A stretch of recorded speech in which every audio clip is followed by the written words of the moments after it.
I'm just gonna give something a try. I'm kind of not in the mood to do a live. I'm kind of in the mood to play video games with my daughter right now. So let's just see how this goes. I'll look at the engagement in a second, and I'll make a decision on what I'm gonna actually do. I'm kind of locked in, right? And that could be also have an effect on my decision whether I'm my vibe right now. I'm locked in. There was an audio book that I was trying to get done for like I don't know, for the last year and a half. I did put out the first part of this here book. It's called Rockefeller Medicine, man. Medicine and Capitalism in America. When I read the book, I was flabbergasted at the history that's in this book that is not being told. That doesn't just affect everyone, but in particular black people. In particular, it lays out in black and white the sabotage that I speak about a lot of times, but a lot of times I speak about it from a Jim Crow perspective, and there's a lot of them Jim Crow in there, but it's going into granular detail. So what I was able to do, I spent mostly Friday and almost the entire Saturday just editing this audio, editing the text to convert it to the audio, right? It took a long time. I'm not sure how many pages was in here.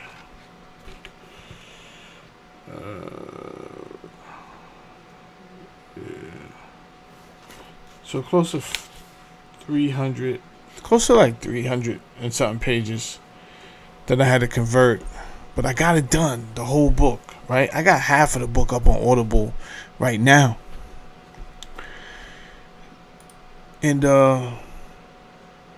Katie says hi. Katie Gardner. What's up, Katie? I get a little check for that every month.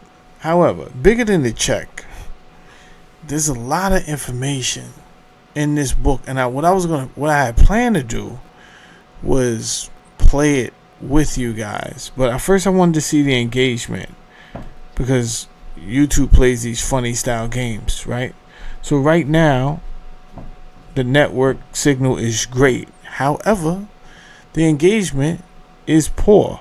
When that happens, what is usually happening is they don't really want anybody to see this topic. There's certain topics that they don't mind, right? If I put Trump in the title, and this is why a lot of videos when people be like, "Yo, where can I see some of your stuff?" I do a lot of teaching up here, but the stuff I teach about gets suppressed, so I end up hiding it in other titles, and I don't know where those titles are. So I'll be like, "Yo, you gotta watch, like, I guess all my videos, and you'll find a goose egg in each video," which is sad that I have to do it like that. And I don't want to do it like that. Not on YouTube, not anywhere.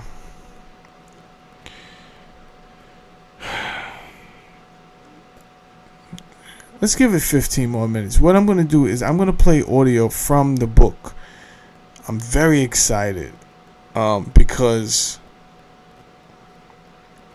the character's voice, I'm good with that, right? Like, if people are gonna listen to something this detailed, it can't be boring. Like the tone, I'm talking about the person's tone that's delivering the message, it can't be boring.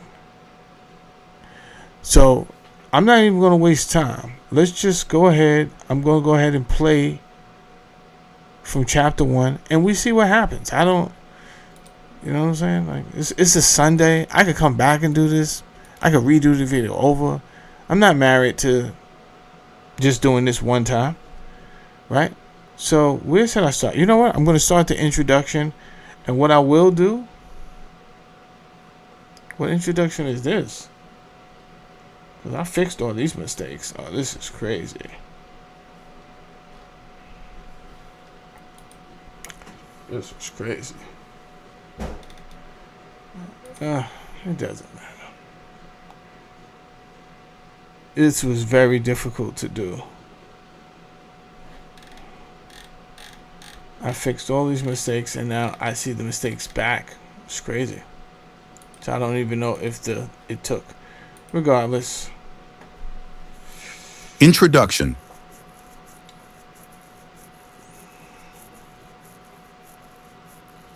Let's see what happens. The crisis in today's healthcare system is deeply rooted in the interwoven history of modern medicine and corporate capitalism. The major groups and forces that shaped the medical system sowed the seeds of the crisis we now face. The medical profession and other medical interest groups each tried to make medicine serve their own narrow economic and social interests. Foundations and other corporate class institutions insisted that medicine serve the needs of their corporate capitalist society. The dialectic of their common efforts and their clashes, and the economic and political forces set in motion by their actions, shaped the system as it grew. Out of this history emerged a medical system that poorly serves society's health needs. The system's most obvious problems are the cost, inflation, and inaccessibility of medical care in the United States. See, I fixed all of this. I don't even know why. This is crazy talk. This is the craziest talk. And it's taking my credits every time I push play, so I really don't understand. Hold on, everybody. I want you to hear this, but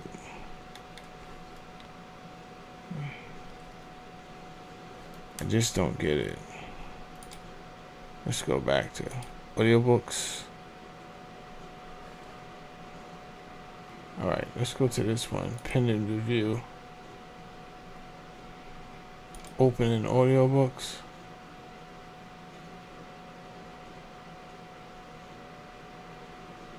This is nuts, bro.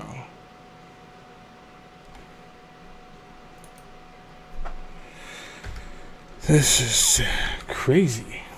I fixed all of these issues.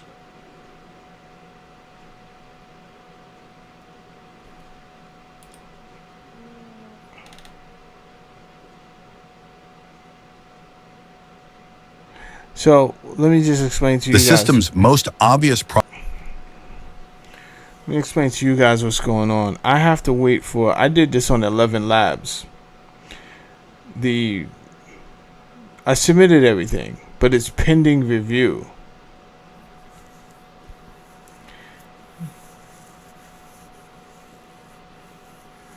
But I just don't... I want to know, why isn't there a way to let you guys hear it very simply? But because you gotta hear what's in this. You gotta hear what's in this. But as I'm going over it, I see a lot of mistakes and spell checkings that's incorrect. That bothers me because I fixed them. Nonetheless, let me keep on playing it. Problems are the cost, inflation, and inaccessibility of medical care in the United States. Total health expenditures in this country topped $200 billion in 1979, nearly $1,000 for every woman, man, and child. Far more of society's resources now go into medical expenditures than ever before. Twice the portion of the gross national product was spent on medical care in 1980 than in 1950. We pay for these costs through our taxes, health insurance premiums, and directly out of our pockets. Public expenditures, 4 out of every $10 spent on personal health services, come out of our taxes. Private health insurance and DI. Wrecked out-of-pocket payments each account for about 3 out of every $10. No matter what form it takes, the entire $200 billion originates in the labor of men and women in the society. President Carter estimated that the average American worker works 1 month each year just to pay the costs of the medical system. Most people feel they... So how do you guys feel about what he just said about the average person? Do you think that's fair? I think that's... Me personally, I think that's fair. However, when you compare it to the things that we spend money on, then you start to have a different perspective, right? Because it's like, okay, I get that. 1 month out of the check, 1 month out of the year goes directly to the healthcare. However, we could probably eliminate that 1 month if we made better decisions on how we spent our money in the first place. So that's where the discrepancy and the real critique comes into play. When we look at what we're spending money on right now, we can save a lot of money. No matter what form it takes, the entire $200 billion originates in the labor of men and women in the society. President Carter estimated that the average American worker works 1 month each year just to pay the costs of the medical system. Most people feel they should be getting a lot for this money, but instead they find that it is difficult even to get the care they need. Primary care physicians, general practitioners, pediatricians, internists, and gynecologists are scarce. Doctors and hospitals are clustered in the better parts of our cities and largely absent from the poorer sections and rural areas of our country. Hold on, you guys. Let me see something. Let me see what's going on there. Most people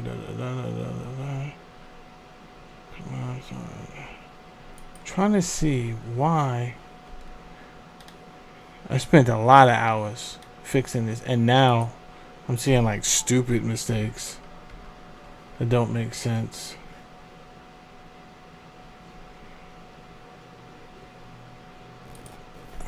And I fixed all of this. So I don't know. And it's taking a lot of my credits every time I hit the play button. I don't know what that's about. So it kind of tells me, alright, it's not even, I shouldn't be playing it like this. I should wait for them to approve it. So I'm trying to look for the download button so I could just let you guys hear it outright.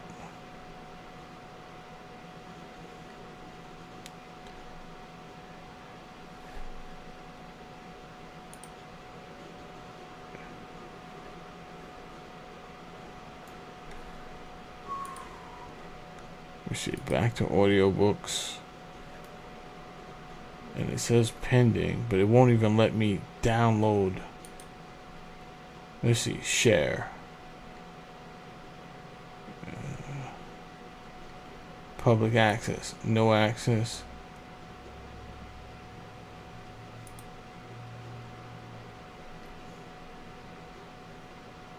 Alright, they can view the project. They can't hear it. Readers. I think we gotta wait.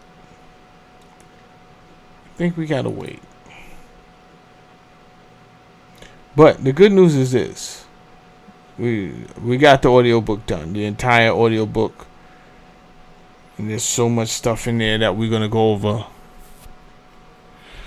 So I can tell you this, we're definitely gonna go over the General Education Board. That's very important for us to go over.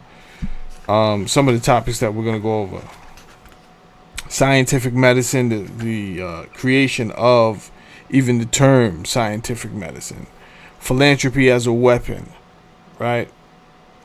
This book is a total treasure trove.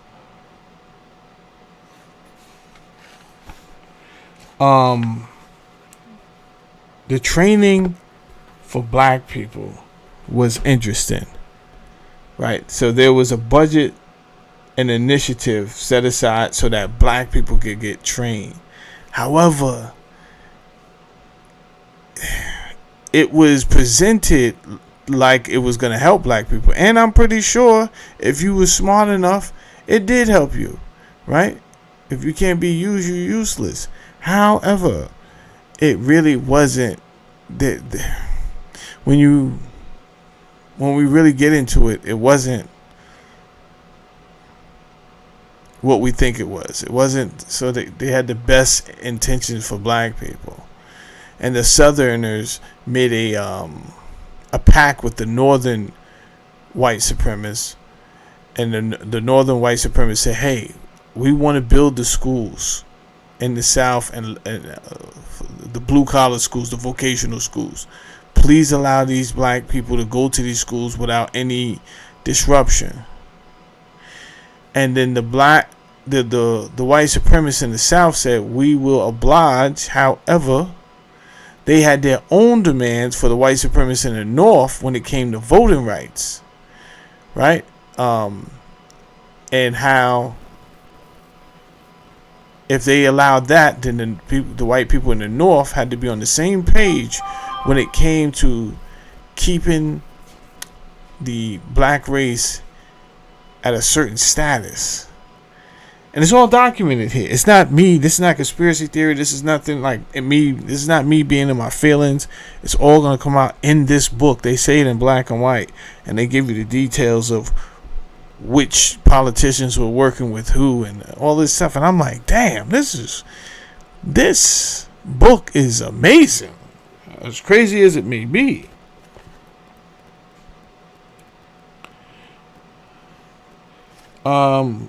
Money for medical education, help from the Carnegie Foundation. We're going to go into so many different details as soon as they give me the okay. I don't know how long they're going to take. I thought I could play this today, so I'm sorry for wasting your time. Medicine as a science. I can't wait to get into that. I can't wait to get into that section right there. Medicine as a science. But I'm excited because I get to expose how this healthcare was created. Oh, Blue Cross Blue Shield is in this book. Their creation, the American Health Association, everything is in black and white. This is a very important book, and realistically, I can't ask people, yo, go read that book. No one has time. People have to pay bills. You understand? People have to live life. We don't have a life of luxury where you could just sit around and read these type of books. But what I can do is I can make it easier and accessible and engaging, and that's what I plan to do. And everyone is going to walk away wiser. Roby, what's good, man?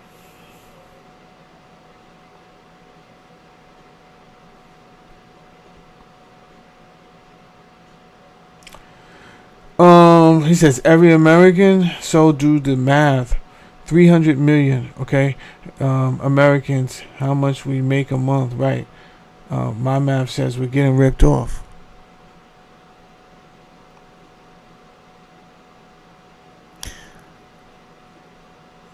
I think your math is correct, but then let's add some other things to that, right? I'm not going to dispute that we're getting ripped off, but why are we getting ripped off? And this is the importance of this book. Why are we getting ripped off? Because things are overpriced, bro. Right? My wife thinks I'm nosy when we go to the doctor's office, so I'm always asking about the machines. And the doctors tell me, which is crazy. It's crazy that they know how much the machines cost in their room, right? Because if me saying that is, if I go to a franchise health clinic, right, health outfit, like, who are some of the franchise names, right? Mount Sinai might have a bunch of remote locations. Beth Israel may have a bunch of remote locations, right?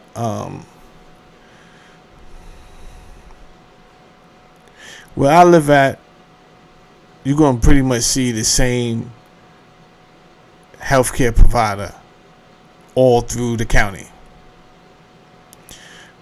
So I never figured that the doctor needs to know how much that machine costs, but you do want that machine in the office somewhere.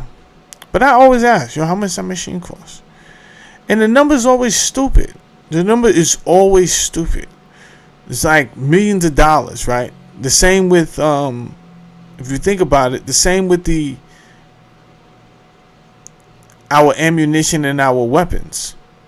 Which a lot of our ammunitions and our weapons are made. The headquarters is in Britain, And then they have these satellite warehouses and locations all through the United States. So at first glance, it looks like these places are these bullets and these weapons are being made in the United States. Technically, they are, but when you dig a little bit deeper, they're foreign owned. And my point in bringing this up is everything is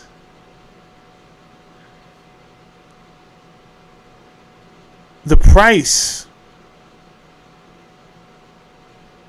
for what we pay for these medical machines are way too much. Way too much. But somebody's getting paid off of that. And it drives up the price for everything else. So it kind of tells us, like, okay, you don't want everyone to have healthcare because of the way you design the business. And you can't pull back now, right? You can't be like, yo, the price of the wages, the amount of money that doctors and nurses get paid, like, are way too much. You can't do anything about that now.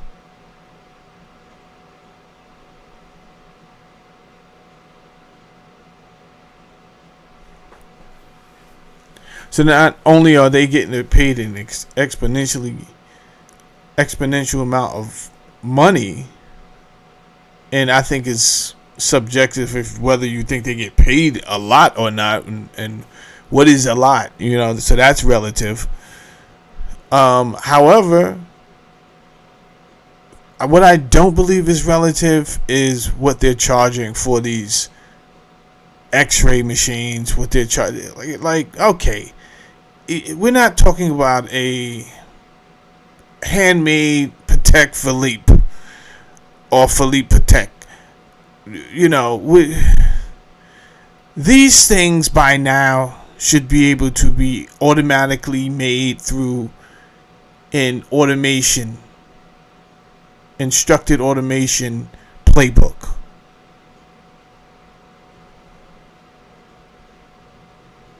I understand if certain minerals are in certain things that, hey, we can't get these minerals and they're very expensive and we can only get these with a company that we currently have war with, then these are reasons. But none of these was the case. They had started driving up the price on things, and I'm not just talking about the X-ray machine. That's the only thing that's coming to my mind right now. But there's a bunch of little small machines and the instruments and everything, it costs too much.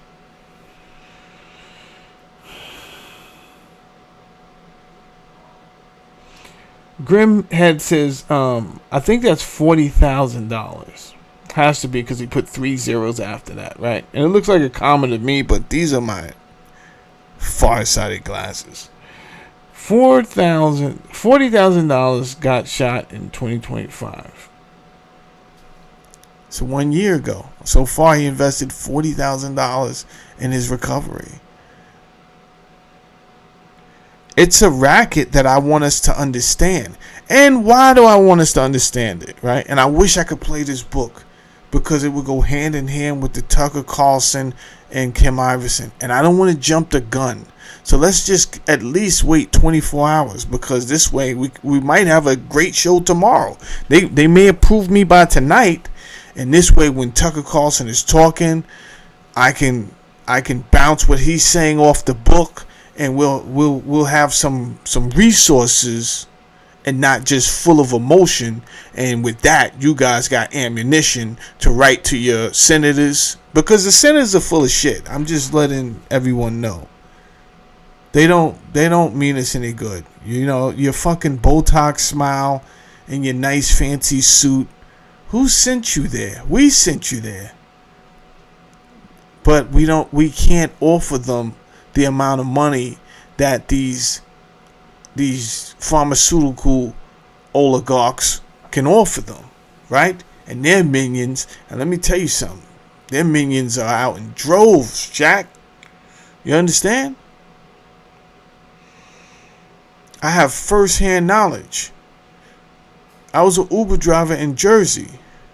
I set my own route. That's what the whole. When I do stuff like that, I'm trying to get the most bang for my buck. So I'm just not out cruising the streets like, yo, let me drive Uber so I can get a hit of fucking dope. Like, I'm not out here for that.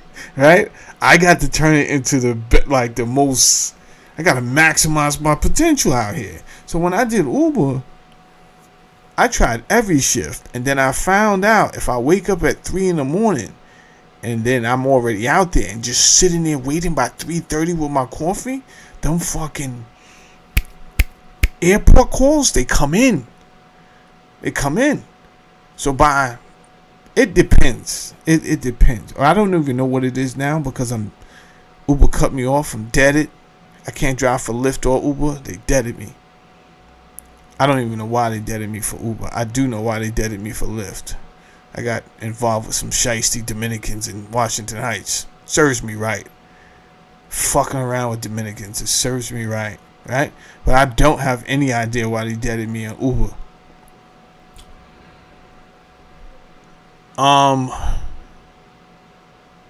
So that's what I started doing. I get out there, 3:30. I got my pastries. I got my coffee, and like clockwork, every fucking morning. Every morning, they're hitting me up. Like, bang, bang, cool.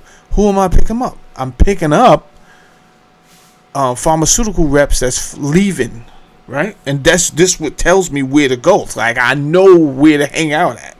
I know where to. By now, I know where their companies got them staying at. I just drive right there and just wait. And bing, bing. I said, damn, if I could do 2, 3. And they tip, brother and sisters. They tip because it's not their money. And even if it is, they making a ton of money off these goddamn pharmaceuticals. So I said, those is the one. By 1 o'clock in the afternoon, I'm done, Jack. I got the rest of the day. You understand? And that's why I loved Uber. I could have went back. People used to look at me like, yo, what you do? You only drive an Uber? I'm like, yeah. And I had no shame because they never knew what I was making. COVID season, easy, $2,500 a week. That you get used to that shit and you're not busting your ass. Never was I walking into anybody's store and getting your groceries. I never had that shit. Don't even send that my way, right? But it got bad when they stopped subsidizing it, and then Uber got on some BS. Yeah, I definitely was in the aisle 7 looking for Grey Poupon, right? And that's when it's time to just fucking go and you don't realize it because you don't want to accept like, yo, life, it's not the same. Life has moved on.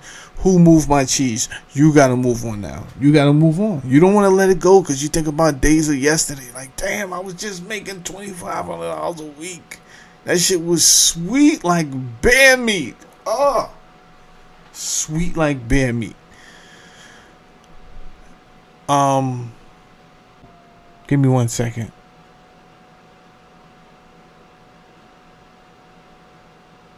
What the fuck is this? This is crazy. YouTube keeps on doing some bullshit. It says 258 people are watching me, and they have 8 viewers up here. They're always on, like... It's crazy, man. This is the world we live in. And... truth be told, I do this from the heart because I want you guys to understand how to articulate what is happening without thinking that it is conspiracy theory. Right? You've been lied to in a bunch of ways. But for me to just get out here and blurt out all the ways you've been lied to is kind of crazy. It gives off tinfoil hat. And I never want to be compared with the tinfoil hat, because I have good reasoning for the things that I want to expose and the things that I say. You understand? I spend a lot of hours researching this.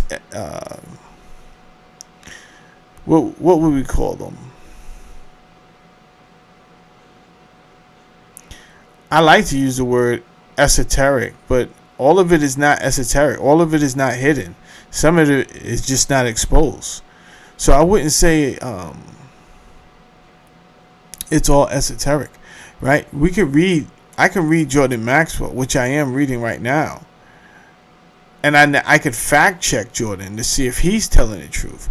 But let me tell you why I like reading these older people, because they reference older people, and those people reference older people. And when you take the time to dig into these books, you can actually track back century by century, right? I just found somebody. Who did I find? Hold on, I'm going to tell you right now who I found. And I'm reading a book by them right now. Right now. It's called, is this the book? Yeah, it's right there. I'm going to open up the book for you, so you can see what's going on. Let me show you what I'm talking about. This is an old book. I think this book is 1800s, right? It's called A Book of the Beginnings.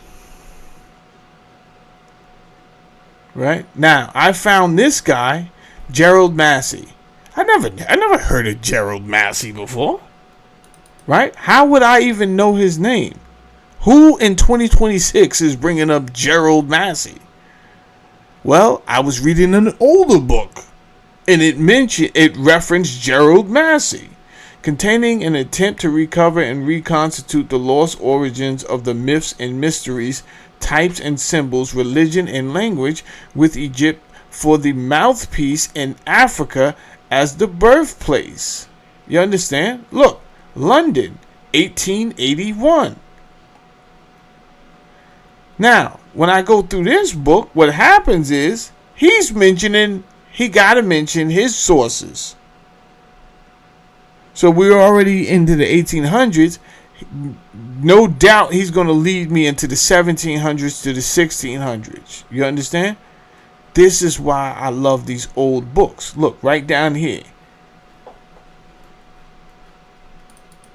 Footnotes, baby.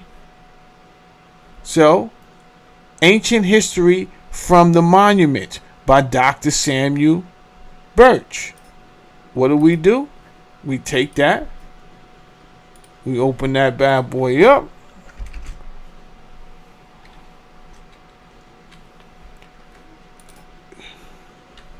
And now we got Egyptologist Samuel Birch. And this is what I do. So when I be asking you guys, yo, drop a little of money, I'm not asking you because I'm starving for the money. I'm asking you because I know what I put into the work and trying to find out the truth for my audience.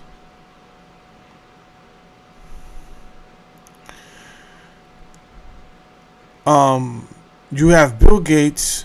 Like I said, they're no longer denying that about the mosquitoes. Apparently, he did. He did create some type of genetically engineered mosquitoes, but then Kim Iverson is talking about the ticks. So he's on a straight mission. So we'll get into all of that. Apparently, my book is not ready yet, so we got at least another 24 to 48 hours. This is a good thing, everybody. This is a good thing. Let me use that time before they approve it to dig more into the tick story, dig more into the mosquito story, because what we know for sure is that we have someone who's up to no good. Right? I don't even know how he should be allowed and why. Here's the crazy thing before I go. I'm not going to keep you too long. But why would senators take money for something that's going to affect them too? Right? These senators have kids. They have grandkids. They have loved ones. Why would you take that money knowing what they want you to do can affect your family as well? It's just the stupidest thing in the world. What profit a man to gain the world but lose his soul? What profit a man to gain some money and lose his life? It just don't make sense. So it tells you right there, we have some mentally ill people represented us in government.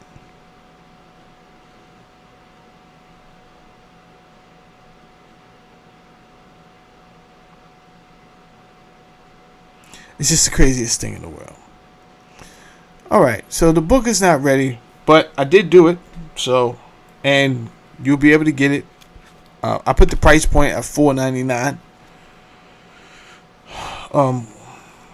when it is available. But I'm also going to play it as a reference probably in the entire week. We're going to go through this book for 7 days because there's so many moving parts. I want you to understand. I want you to understand how they use the money to give to colleges. But then the colleges had to do what they said. So when they teach about health, I want you to understand why your doctor is not really necessarily today. Your doctor is not necessarily concerned with the root cause of the ailment. That's not your doctor's main concern. Your doctor is mainly concerned with how to mask the symptoms. That's it. And what resources they have available to mask the symptoms, which is whatever the pharmaceutical community provides. It is a racket where your death is inevitable either way, right? Because what caused you to get sick in the first place is somebody else sitting at their round table, which is the food industry and the government. Because there's no reason for all these preservatives and these additives in the food in the first place. If you took the time to just look up some of these incredibly hard or difficult words to pronounce.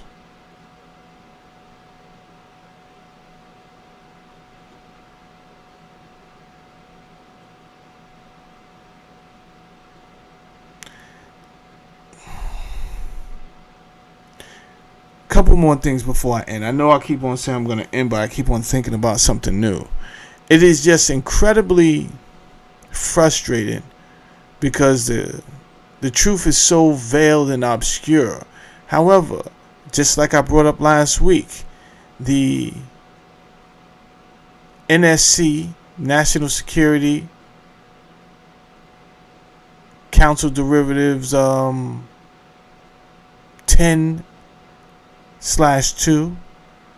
10/5, and I think 4A. When you put those together, even if you just went to 4A alone, it tells you that the government has permission legally to create propaganda, dissension,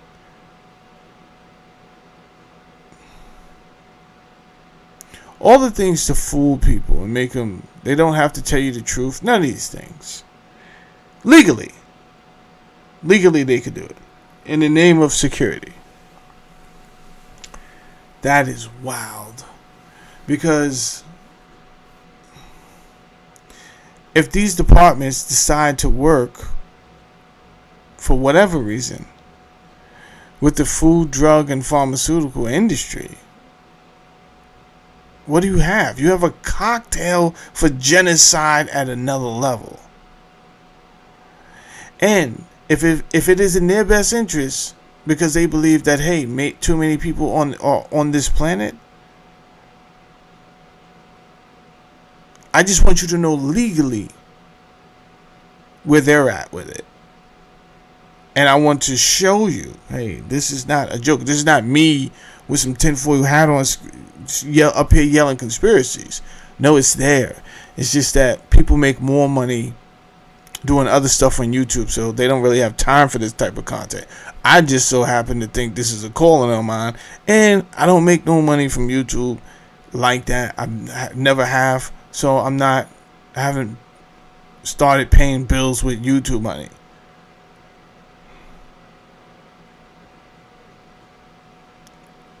so it doesn't derail me. Like, oh, I can't talk about that. That doesn't make any money. A lot of people do that, and I'm not judging them. They judge me though. They're like, oh, you over there talking nonsense. You don't even get paid. It's not nonsense. This shit is affecting you too. The fuck you mean nonsense? It's the craziest thing in the world. Say nonsense. Trying to expose the truth. So shout out to the people who really do appreciate the things that you learn over here. Somebody wrote yesterday, damn, the more I watch your show, the grimmer life gets. And that is not my that is not my aim. However, I do know you're watching because you starting to feel you starting to recognize we're not in Kansas anymore. And the worst part is we never was. That's the sad part.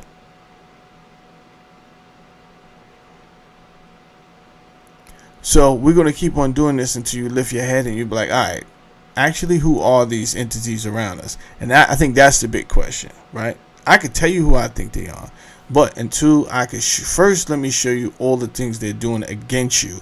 Then I would like to hear who you think they are. Never mind me. Who do you think they are if they are poisoning your food, poisoning your water, poisoning your intellect, giving you fake history?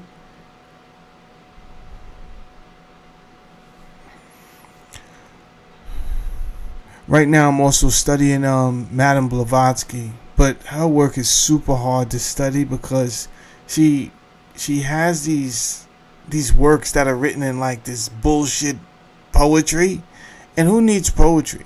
I don't need it. I don't need that. What I need is the history, right? I'm looking for certain things when I study these older people, but the way she writes it, it's like, good God. She's writing about the cosmos. I'm trying to get into the origins of different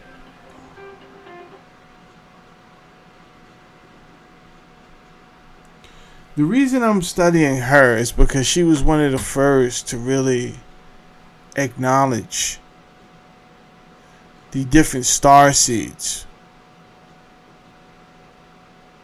and the origins of different humanoids, right? She's not the only one, but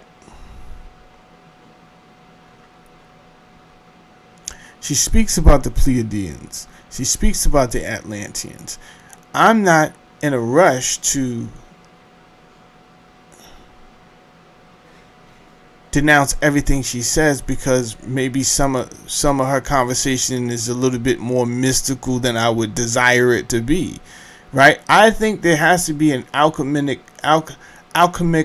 balance of intuition, science. The problem with science is they totally disregard any intuitiveness that cannot be, is not tangible, is not material. That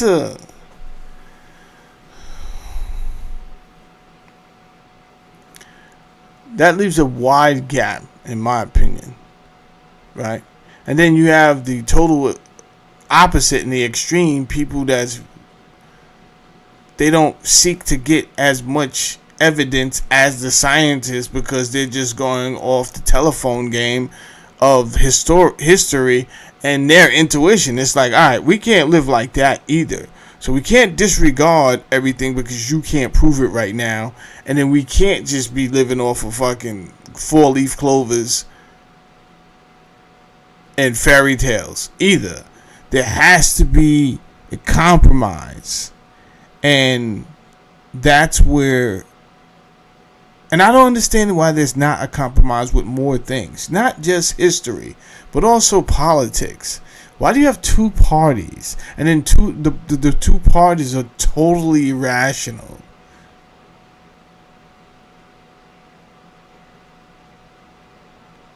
So my two choices are insane or insane? What? Yeah, that's how we do it in America. That's not going to work for most people.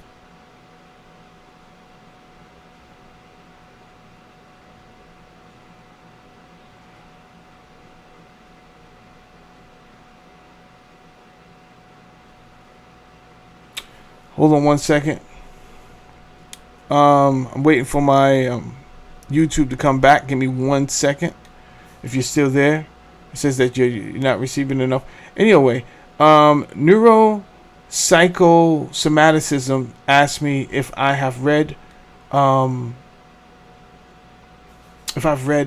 sorry, come on, man. Where's your comment? If I've read Sufism. I haven't, but I will get into it. I'll get into it. Right? But she's just... Anyway, I brought her up because she's very... I'm reading The Secret Doctrine right now. Volume 2. Volume 1 was nuts. I didn't even get through it all.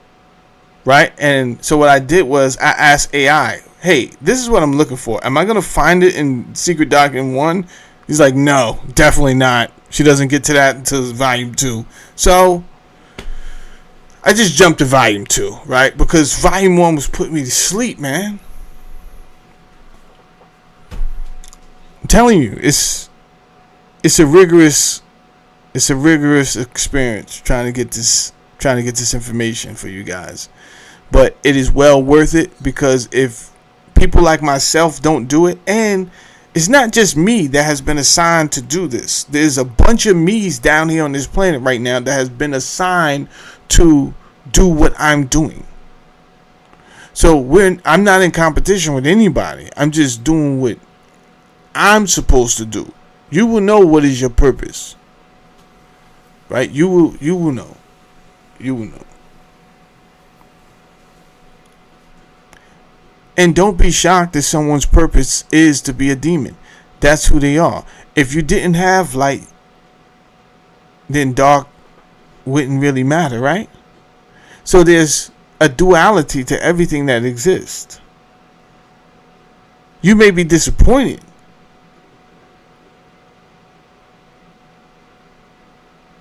that the person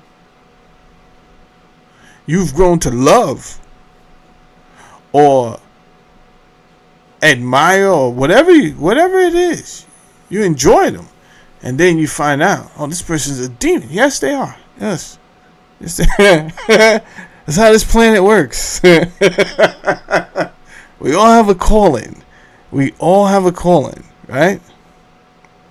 Now, I don't believe in heaven or hell, but let me tell you something.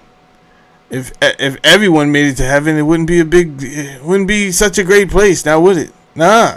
What makes it a great place is the exclusivity of heaven. That's what makes it a great place.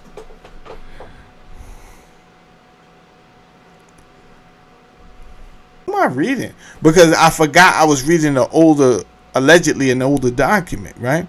And they were speaking about flying aircrafts and this, that, and the third. I forgot what I was reading. I was like, but when you get into the Indian Vedas, I think they call them, the Mahabharata, when you get into those, you also realize, they're talking about flying objects. Damn it, when you read the Bible correctly, you're like, what is a flying chariot? And why would a flying chariot have fire?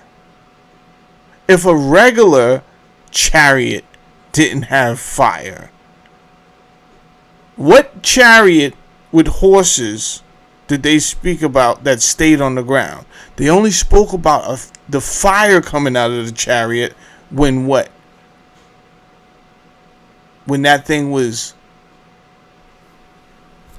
going up into the sky or coming down.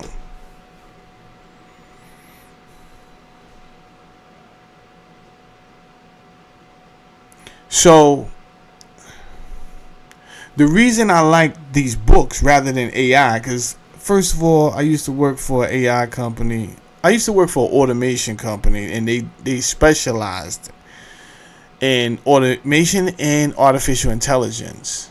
So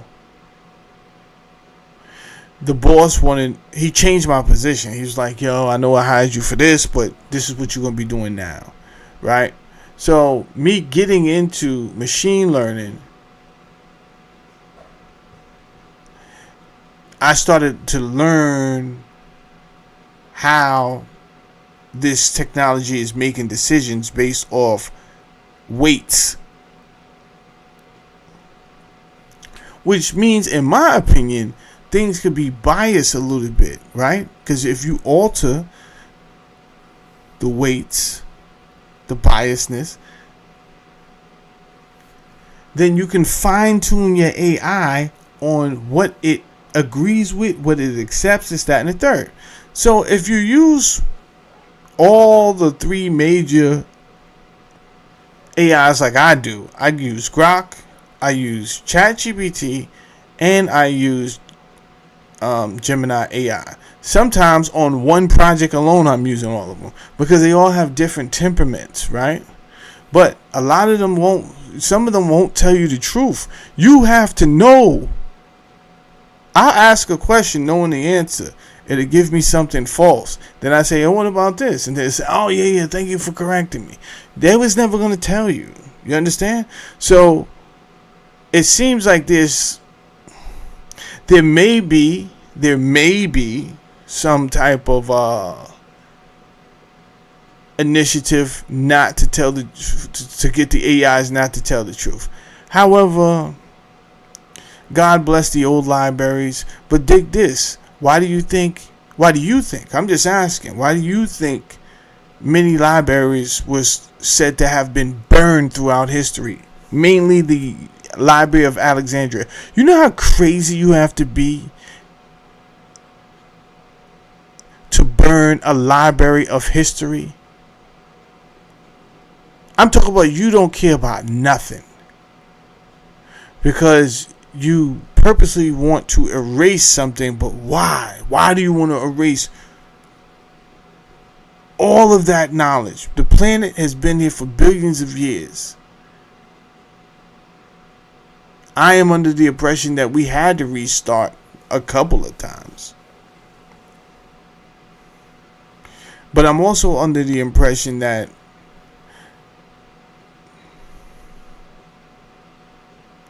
the families that become stronger than all the other families when we reset, they give explicit instructions on how to remain the top families. And I believe that these same families are still in existence and they are still fighting rigorously to remain the top families on this planet. And in doing so, they suppress our evolution on purpose. There's no reason, in my opinion, why we should even still be using the crude oil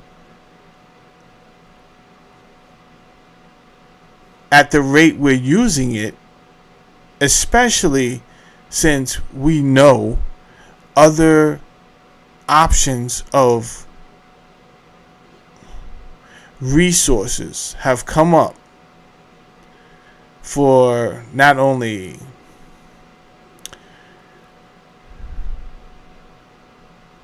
energy to put in our vehicles. I think it's been overused. There's no need to put it in so many things that we have to apply to our bodies and our anatomy and our biology. I believe we could have been past the point we are now. And if you want to be honest with yourself and you just look, a small search or a tiny research just looking at other nations like Japan and China, where they're at technology wise, and then look at us. There's no way in the world they should be that advanced and we're still dragging our fucking knuckles on Skid Row. It doesn't make sense. None of it. So it tells me, okay, this is purposely being done. So why should I join the circus? Yes, I know I could do videos about the Jay-Z concert and come up with something that is controversial and spark a big conversation with people who think on a low vibration. I know I can do that. YouTube is going to pay me good for that too. YouTube would want nothing more than that.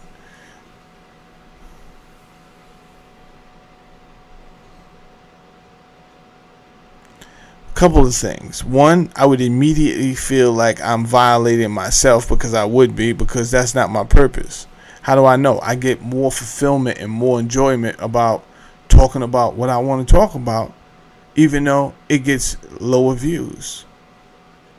So I'm purposely making the conscious decision to reject the reward. What is the reward? The reward is the likes. The reward is the, the subscribers.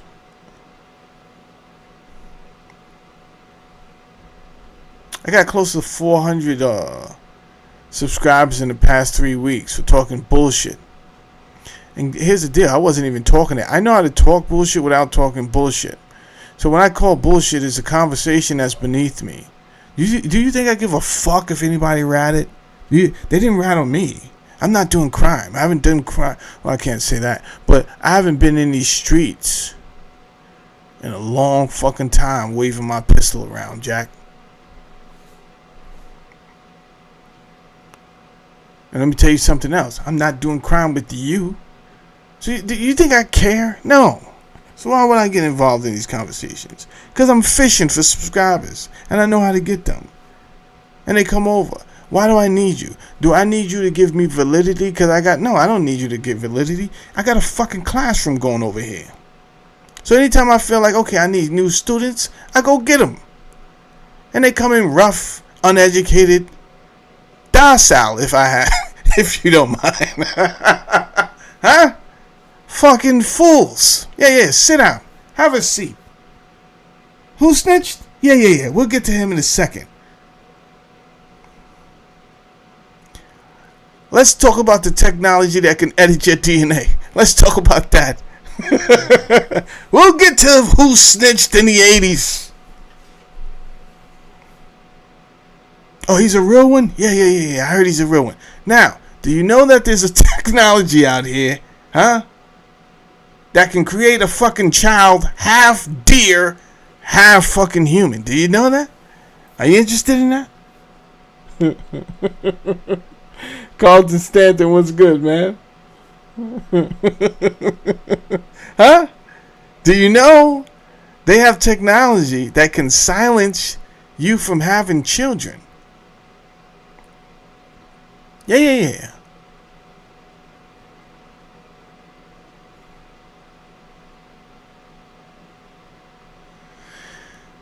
It's crazy that they put that Chinese scientist in jail for creating those babies he cloned some babies and they were immune to HIV. They put him in jail for that shit. That should show you how wacky we are as a people on this planet. You put him in jail for that? Said, yeah, he didn't have the right to do that. Bro.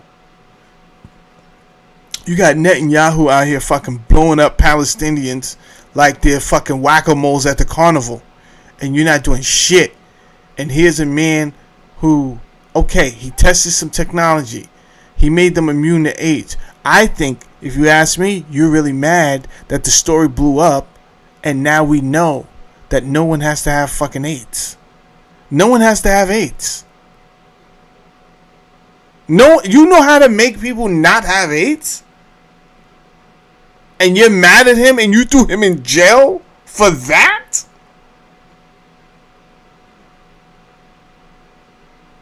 Our priorities are crazy.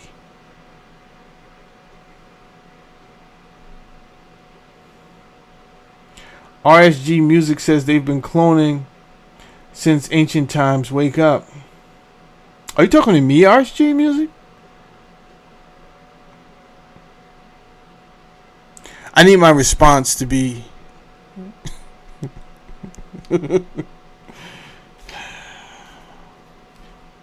oh, tell me, okay. Yeah. See, I didn't want to go off on you. This is what I'm learning in my old age. Hey, ask if because text, you could get text misconstrued. However, RSG music is correct. You see? They spoke about this in the 7 creation tablets. If you go and read Enki and Ninhursag, right? Then you will see how in these ancient... See, here's the thing. They're going to always try to throw you off. I tried to put another guy onto this, and because he is so crystallized in what he believes, he's a Hebrew, right? He's one of these Hebrew Israelites. He's my man, though, right? So a lot of times I don't give people what they're not looking for. But people call me and they ask me questions, and if you do that, just don't call me and ask me anything, because I don't want to hurt your feelings. So he called me, and then I had to have the discussion with him. And he quickly backed away.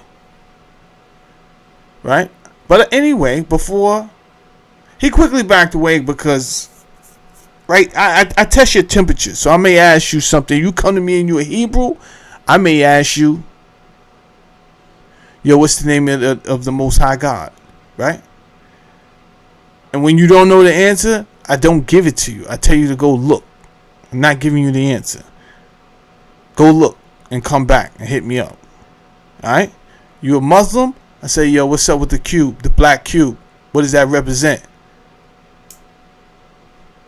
I'm not telling you what the black cube represent. You go find out.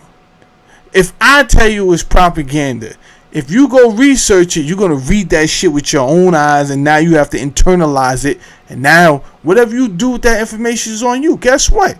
I don't never have to know what you do with that information. It's none of my concern.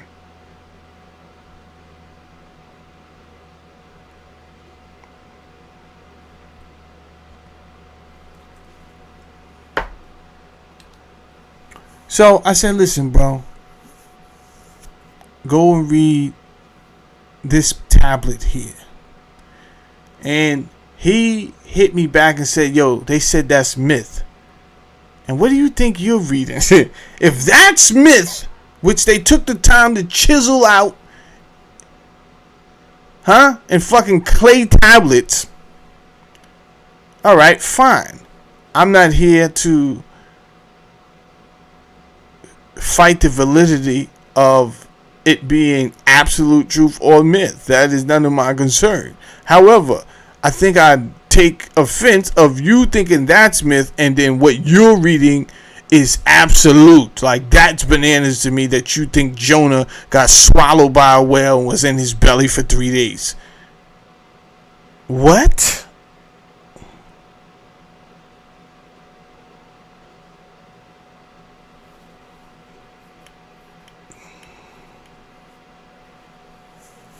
Shout out to RSG. Thank you, bro. Thank you, bro. So, what he's saying when he says cloning has been going on for years. Yes, but they keep resetting, and by they, whoever has control of the information. That's what I mean by they.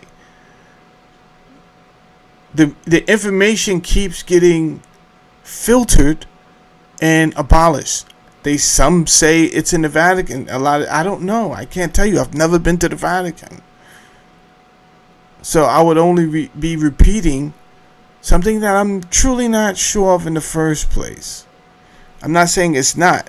If you said, what do you believe, though, Saladin? Then I would say, hell yeah. I think a lot of stuff has to be there, at least one copy, because that's actual history. I don't think they would get rid of the actual history. I just don't think they want you to have access to the actual history, because if we look at what we do have access to, going back to the Sumerians, because they actually chiseled their information into clay tablets, right? Versus the Dogon tribe. However, just because the Dogon tribe chooses to transfer their information verbally, I have a respect for the Dogon tribe because apparently they play the telephone game very well. And I think they take verbal history way more serious than everybody else. So for them to be such a tribe that appears to be very primitive from the outside looking in, they have a lot of accurate information about the celestial.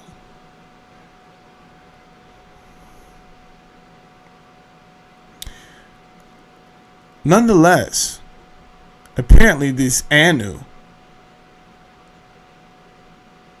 people, these Anunnaki,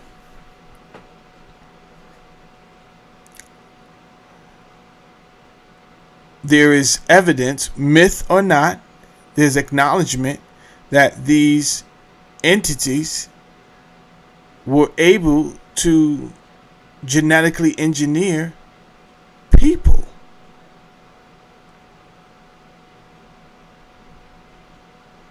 Not only that, when you look at the story, read some of the tablets. There are people called the Igigi in the Sumerian stories. The Igigi. The Igigi were very unhappy. Why? Because they were overworked. Let me explain something to you guys. Everyone that has a job, you're getting paid. But without us, the world doesn't run for right now. However, we have hit another dispensation on this planet where even that is about to change. You have a company called Boston Dynamics. That's in the United States, but then you have the equivalent to Boston Dynamics over in Korea. They are past Boston Dynamics, if you ask me, when it comes to creating robots. Korea is off the charts right now when it comes to making humanoid robots. They're on another level.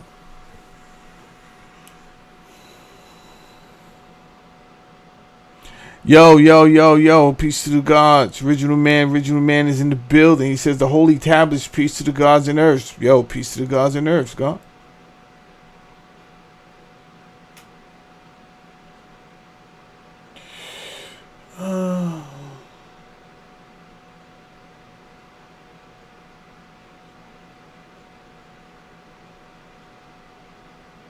Irvin Mack was good, man.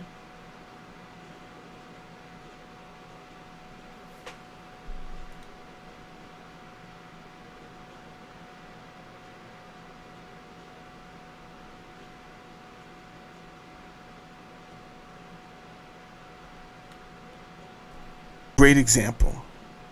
My uncle recently died.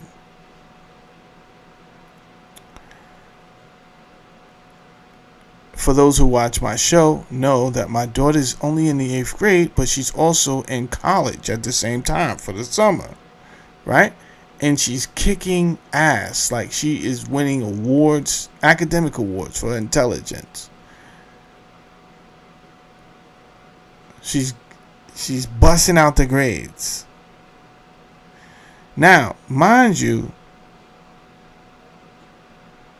she didn't even want to go. First, she wanted to go before she found out she was accepted. Then she got the letter of acceptance and was like, I just got a new bike. So she told me she had plans for the summer, and this is messing up her plans. I was like, what plans are you talking about? Your plans is what we tell you you're going to do. What are you talking? No, I got a new bike. Yo, you can ride your bike when you come home on the weekends because they let you come home on the weekends. So mind you, it was a big to-do when it was dropped her off. A lot of tears, this, that, and the third, right? Because she has to stay there for the week, and then we go pick her up over the weekend. You're going to the program, so knock it off. She stayed there 2 days. She called my wife. My wife calls. No. She calls my wife. I don't know what they discuss. She calls me. I'm at the supermarket. Yo, are you outside? What are you talking about? I don't know what she's talking about. Right? I don't even know what she's talking about. She said, are you outside? I said, I am outside at the supermarket. But are you here? Come to pick me. Why would I be there coming to pick you up? No, because I told mommy I was sick. All right, hold on. Click. Yeah, you're not going to get her. Nah, because I was on my way. Yeah, so you're not going to get her. She's staying at the program. Let me call her back. Bye. Yeah, you're staying there, buddy. I don't know if I can make it, Dad. Listen, kiddo. You're staying there, you're going to make it. You understand?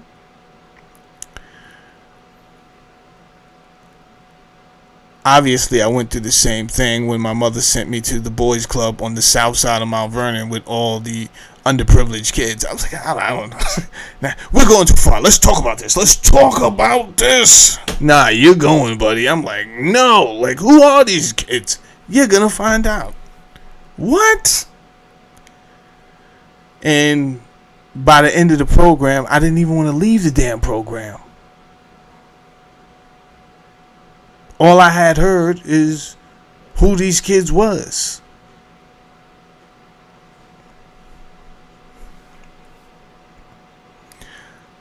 So I said, you're going to be okay.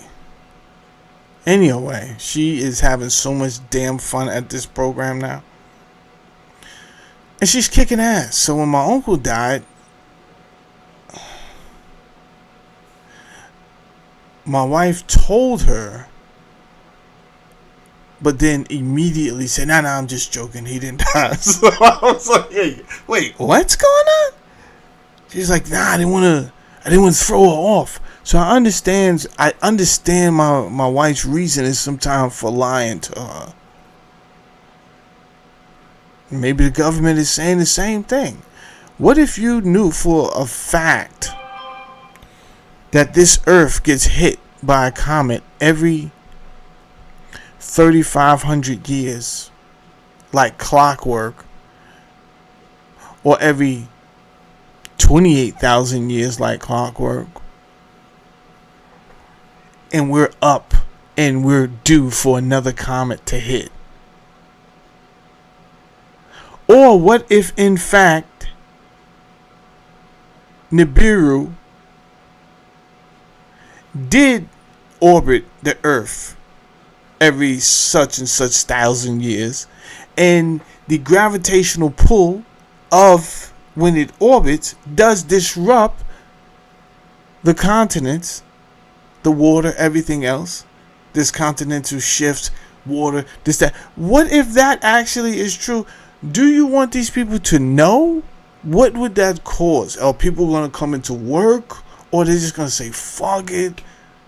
You know what? I never did crystal meth before. I think I'm going to try. Fuck it. What do I have to lose? This earth is about to be destroyed anyway.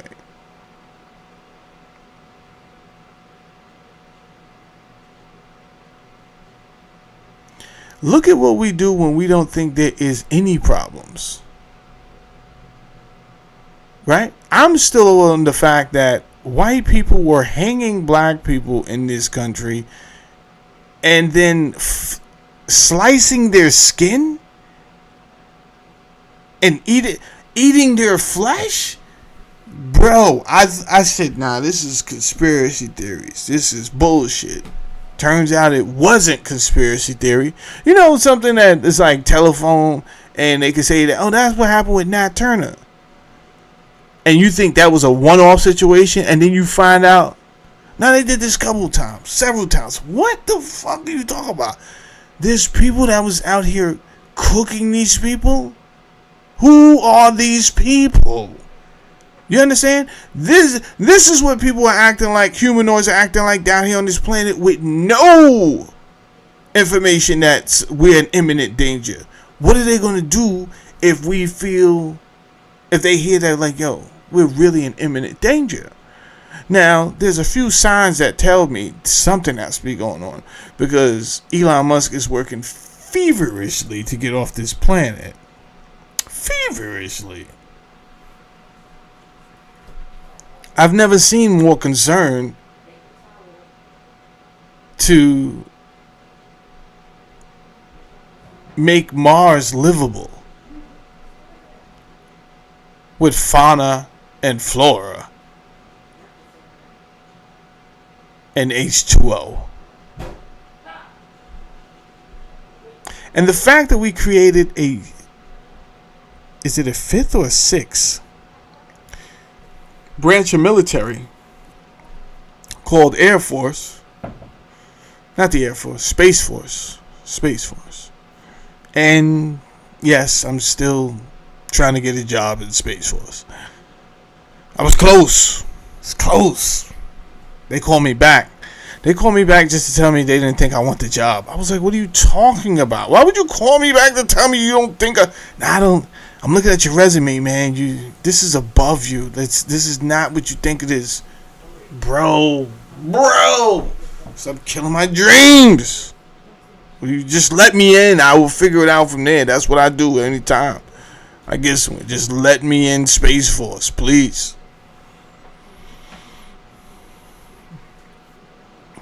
We're not giving up. It's not over.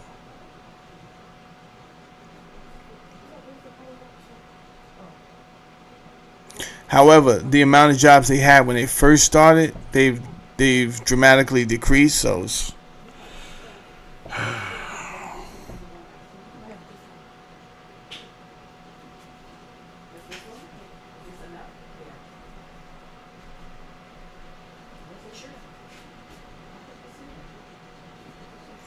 So that's it. I didn't expect this many people. We did a thousand people, and I didn't really have a show available.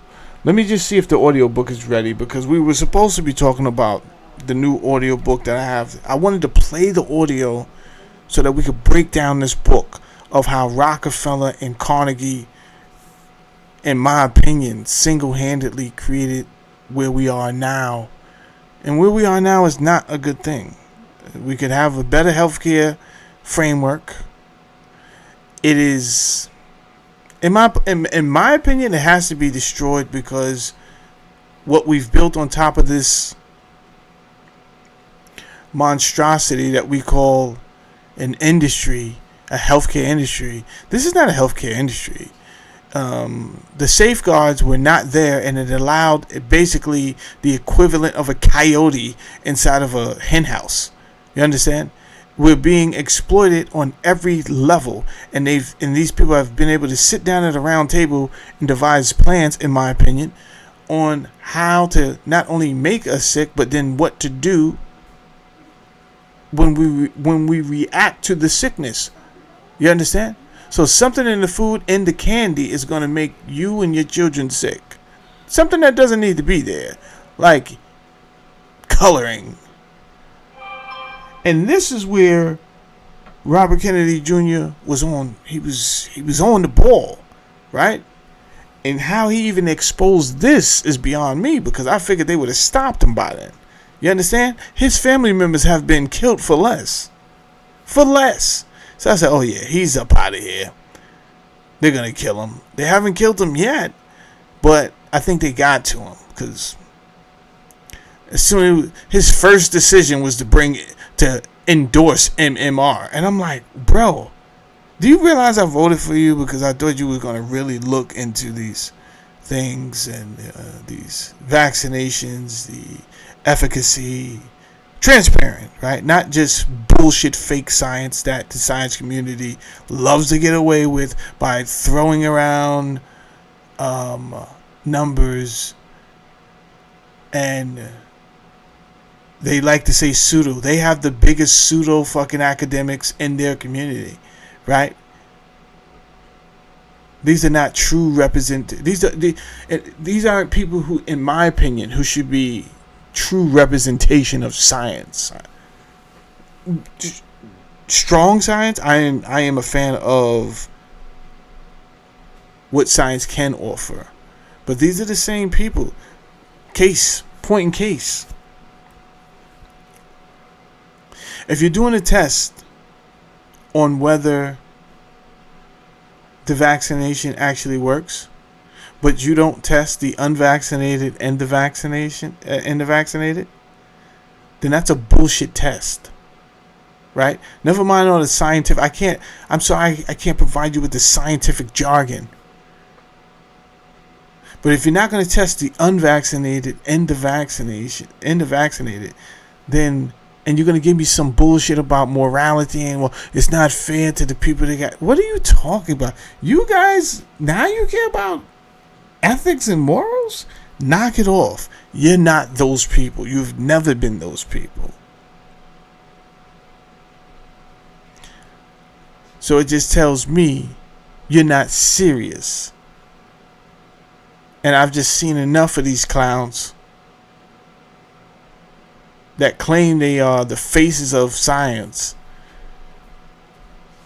when they're working for whoever the true enemy is. I don't know who the true enemy is, but someone has to be paying these people to spread disinformation, misinformation, suppress strong research, right? And allow addictive drugs to still be on the market.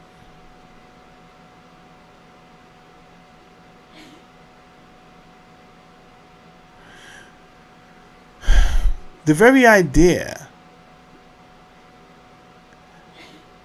that food would be allowed to be manipulated with pharmaceuticals in the name of vaccinating everyone because they won't do it themselves is crazy. So you let a mad scientist like Bill Gates, I think I got that video up. Might as well play it. I didn't want to play it today, but I'm going to play it again tomorrow, so just letting you know. We're going to play you a clip from 2010 from the Aspen Institute meeting from July 8th, 2010 in Aspen, Colorado. It happens every year. It's a nonprofit organization where the deepest thinkers or their facsimiles congregate in Aspen to talk about where we should go next.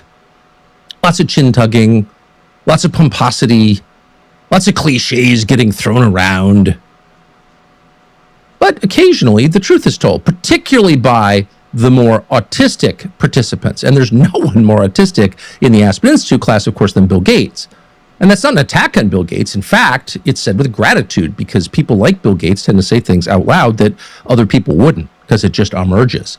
So in 2010, Bill Gates made the case that, hey, we may get to a point where we have to impanel some kind of group of officials to decide, is it really worth the cost of keeping these people alive? And he actually said that. And the reason that we need to reassure you of that and actually play this clip is because over 10 years later, this clip reemerged. And it found its way onto the internet and social media. And all the people in charge basically had a conniption and bent over backwards and forwards and sideways to tell you that this wasn't real. This was misinformation. Over at the Associated Press, the AP, the fabled Newswire, they dispatched their misinformation reporter to bat this down. No, don't believe your eyes. Bill Gates did not say this. And he certainly didn't mean it. And there's something sinister about that. And if you think there is, you're the crazy person. And so it kind of died because when people are told that the thing they just saw isn't real and they're fools for believing it, it does, even in the kind of most rigorously independent mind, sow that seed of doubt that maybe I'm misinterpreting this. But you're not misinterpreting it. You never were misinterpreting. If you haven't seen this, watch. Here's Bill Gates in 2010. That's a trade-off society is making because of very, very high medical costs and a lack of willingness to say, is spending $1 million on that last 3 months of life for that patient would it be better not to lay off those 10 teachers and to... All right, let's just stop right there. Let's just stop right there. Let me bring this over here. Why are you laying off teachers? First of all, you don't pay teachers enough to put up with what they have to put up with, right? Second of all, there should be a budget. If we really cared about the United States like we say we do, instead of going around creating all this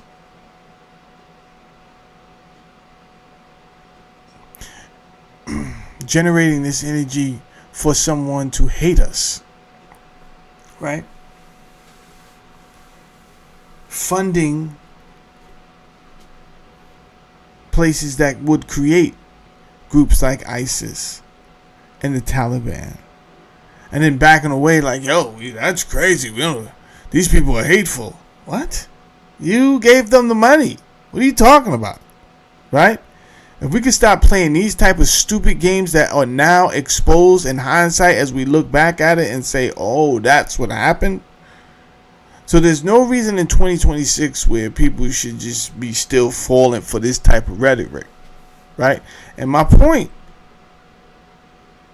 who is this guy that he runs around the earth freely? No one checks him. Yeah. He was supposed to be at The Hague in front of some panel and they were going to sue him or threaten him with. What are you going to threaten him with? These are formalities that no one's going to do anything. And it's just crazy to me that we have these, the UN, the United Nations, the nations that stick together and make sure that things stay in compliance. Nobody's listening to you. Nobody's listening to you. If they were listening to you, Netanyahu would be in jail.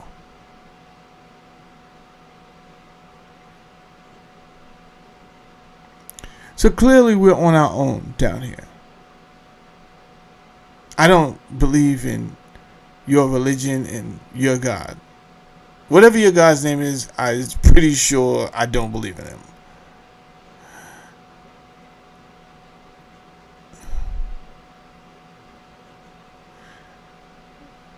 Because I don't think that your God would be in agreement with what is taking place on this planet.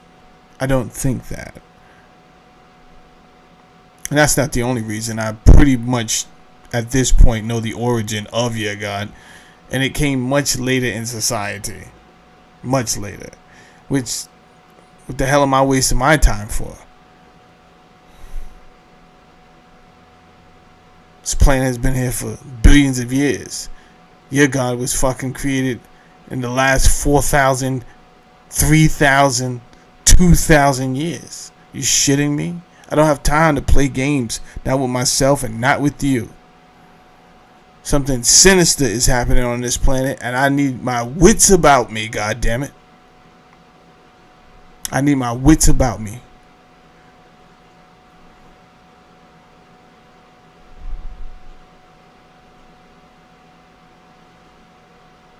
Then immediately he's saying, is this person's life worth the extra $1 million? The extra $1 million? Why does it cost an extra $1 million for someone to give a service to actually keep this person alive when more than likely you got him sick in the first place? Right? What do you mean by that? Okay.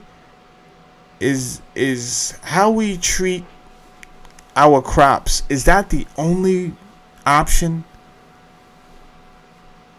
If this planet has been here for 1 billion years, and we know that people have been down here before all the history was totally erased for the last 4,000, 5,000, right? Who knows how elaborate societies have been in the past 400,000 years ago, right? Do not believe for 1 second that humans only have been around for 200,000 years. Shut up. Shut your face. Shut up. So who knows how elaborate these societies were 500,000 years ago? We don't. 500,000 years ago, it could have been a guy sitting in this exact spot with this exact setup. Fucking microphone, TVs, everything. 500,000 years ago. Even more elaborate. Could have been fucking screens, holograms, everything. Who knows? We have to consider great resets. We have to consider the burning of information. Look, not the Targaryens. I do watch Game of Thrones and House of Dragons. So Tartaria. We just found out they was on the map, and they still won't admit it. They still won't give us the backstory why Tartaria was on the map. That wasn't even that long ago. You understand? So it tells me we don't know shit about shit.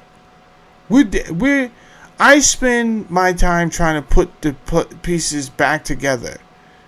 But I will die, and I have to leave a library for the next generation to continue to work. Right? So just as Manny P. Hall has passed away. Right? He did an excellent job. Shout out to Manny P. Hall. He has passed off his information to Jordan Maxwell. Jordan Maxwell has passed on. Mind you, many of these people were considered quacks. So, to preserve their legacy, my approach has to be totally different from, say, a Dr. Z. York. You understand? Because not only has he landed himself in jail for the rest of his life, but his presentation gives everyone a reason not to listen to a word that comes out of his mouth. So I look at all these things and I say, okay, avoid that. Avoid that. You have to be a little bit more intellectual. Not to say that Dr. Z wasn't an intellectual. He was he's still alive. He's highly intelligent. But he just embraced the mystical a little bit too much. And got himself all wrapped up. He's walking around Georgia in mummy outfits. Shit got crazy. Landed himself in prison for 135 years. Yeah. Trying to start a nation. Right? Me personally, I don't believe what they said about the kids. It wasn't about that. You tried to start a nation inside of the United States. And legally, you almost got away with it. And they had to sit your ass down until death do us part. Yeah. 135. You won't last that long. Gavel. Bang. Get him up out of here. Got your son. He got him up out of here. He's in West Africa doing the videos now. You understand? So now you're no longer a threat. You was the only one that understood that a nation has to have borders. Whereas the Nation of Islam, you can call yourself a nation of anything you want. But if you don't have land and borders, then you're not a threat. Dr. York, he brought land in Georgia. He started a new language called the Nuapic. He claimed it was an ancient language and it was the black people's true language. I don't know about that. I know they were learning Nuapian. Right? He raised an obelisk and he was finding ways to make money. That was and then the next part, what he was going to do was start his own currency. They knew this, and they had to sit his ass down. It was an ambitious feat,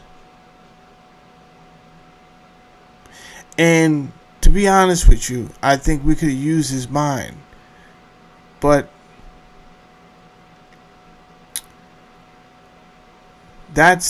he wasted it. It's gone. It's over.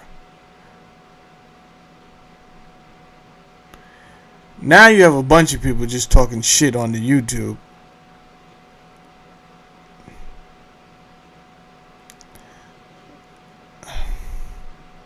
I'm supposed to sit down with Captain Tazariak soon. That's going to be exciting. I'm looking forward to that. However, again, I take what I do. I have to take it a little bit a different approach.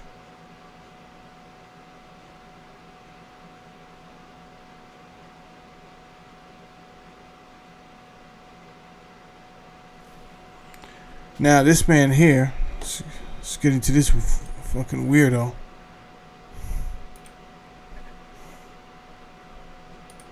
He just said he's giving the ultimatum, like, do we keep this person alive? It's gonna cost $1 million a person, or do we lay off teachers, bro? Teachers should have never been the lowest paid or the mid paid. Not when our nation is relying on sustainability. How dare you have an agenda, a 10-year planning and execution of a project called Agenda 2030, which is all about the sustainability of the world, but also United States. And you don't care if the younger generations understand the mechanics of sustainability? It is not enough to say, oh, we tested them in math. You have to create a curriculum of true understanding. That is, what you have created is more confusing than anything. You want these kids, you're trying to confuse them. I see what you do with the mathematics. And I also see how much energy you put into mass distraction.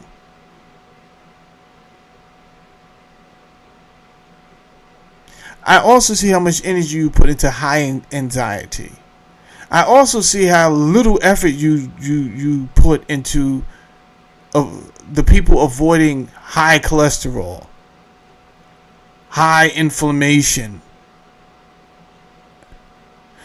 Right? When you have a Food and Drug Administration, but they allow high fructose corn syrup in every goddamn thing, ketchup, mustard,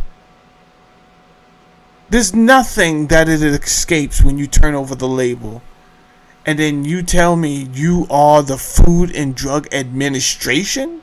Well, it sounds like a bullshit administration to me. Because I'm a YouTuber, and I can tell that this is a major contributor to chronic disease and inflammation. If you are the administration, why can't you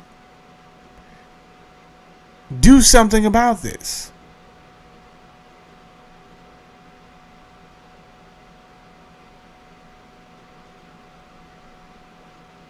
Because you don't want to. And it is a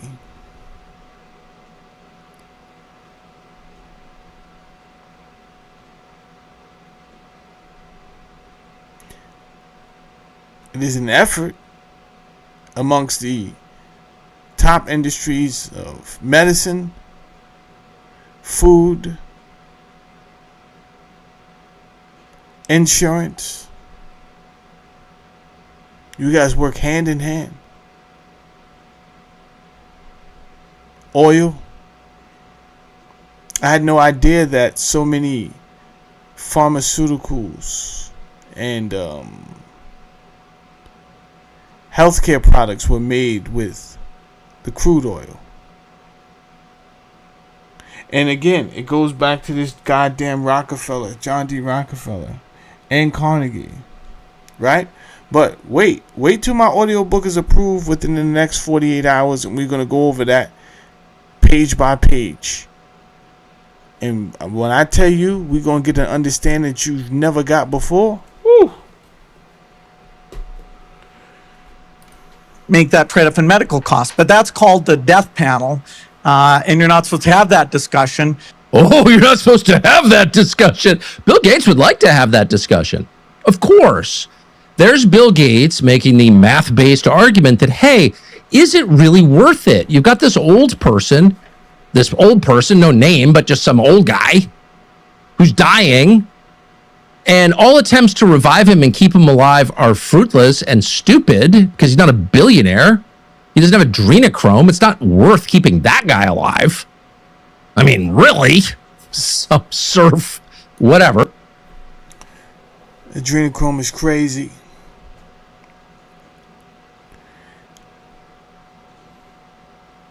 You have to understand the history of who these people are.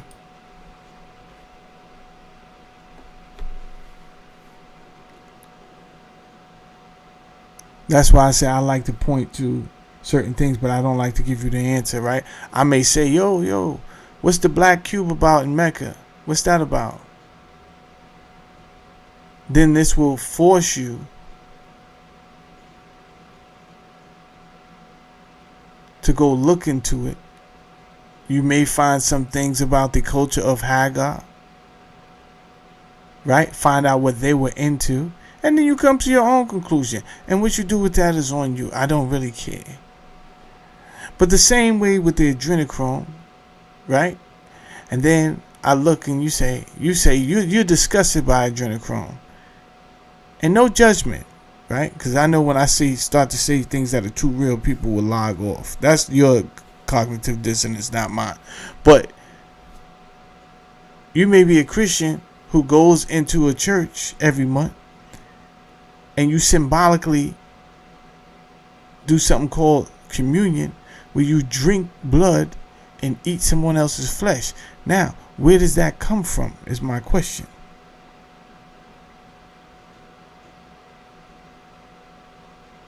Do you even know? Or do you just partake in the festivities? See, you don't even know what you're partaking in, right? You know why? It's always going to come down to, well, it's not that serious. Well,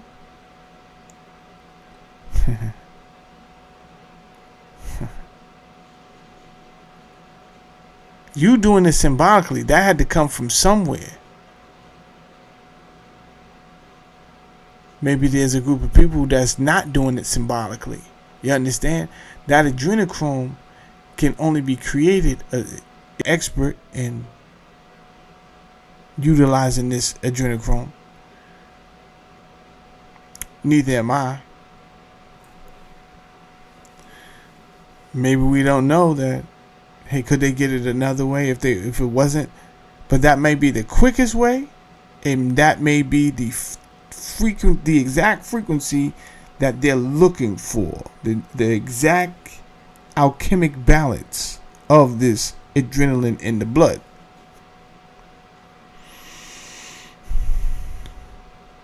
The reason they choose young people is because the young people are purer than an older person on this planet, unfortunately.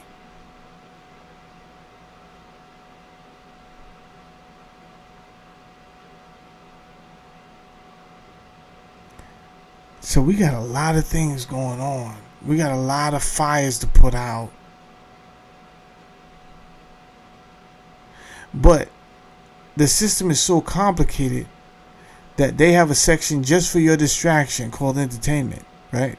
So when things, but then Operation Mockingbird, they also own the media and the information that is disseminated. So if you can't physically go off the grid, you have to mentally and spiritually be prepared to walk your own path, and don't be scared. Because what happens when you do that, you get called names, you get ostracized. It is a lonelier walk because you have the courage to say, no, I'm walking outside of groupthink. Anytime you walk outside of groupthink, there are dangers. Yea, though I walk through the valley of the shadows of death, I will fear no evil. There are dangers that you have to accept, and they are not all metaphorical or allegorical, but sometimes real physical dangers. But guess what? We was already told this in the allegory of the cave by Plato thousands of years ago, were we not? That when you try to tell the people the truth, they will come back and they will kill you.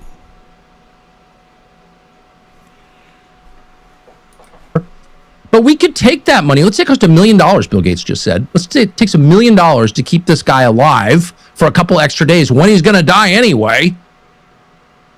And that's money that could be spent on teachers. Now, by the way, you can tell how antique that clip is, 16 years old, because people were still saying in 2010, we need to do something about education in this country. Nobody thinks that now. There's no effort to reform American education. Who cares? You're sending your kids to a public school. That's your problem. Surf. So all meaningful education reform efforts are basically dead. You go to a cocktail or dinner party with rich people, they're not fretting over the state of public education. They don't care because that's a completely different class of people, and God knows what they do. We'll pay lip service to caring about them. I love black people so much.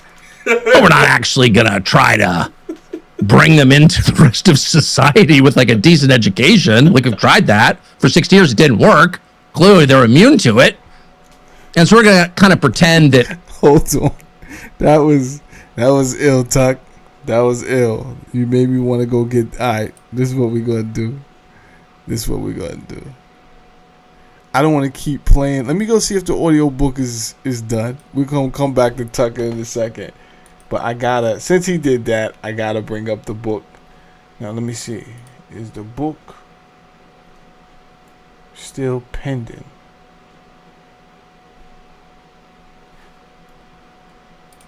Even if it's not still pending, I'm just gonna open up the actual article and I'm gonna go to, and I'll read it for you. I'll break it down for you.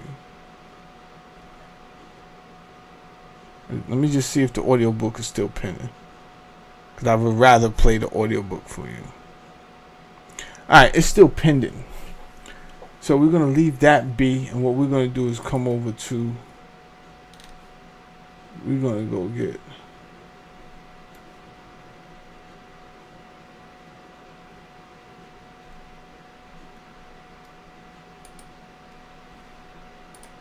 let me open up the document.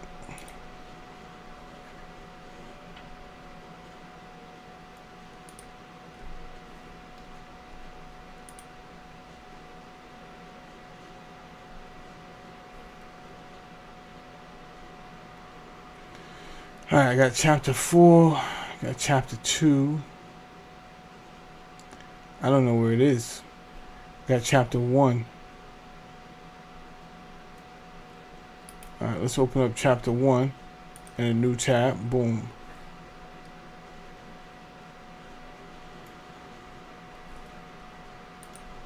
And then I'm going to search for the word black.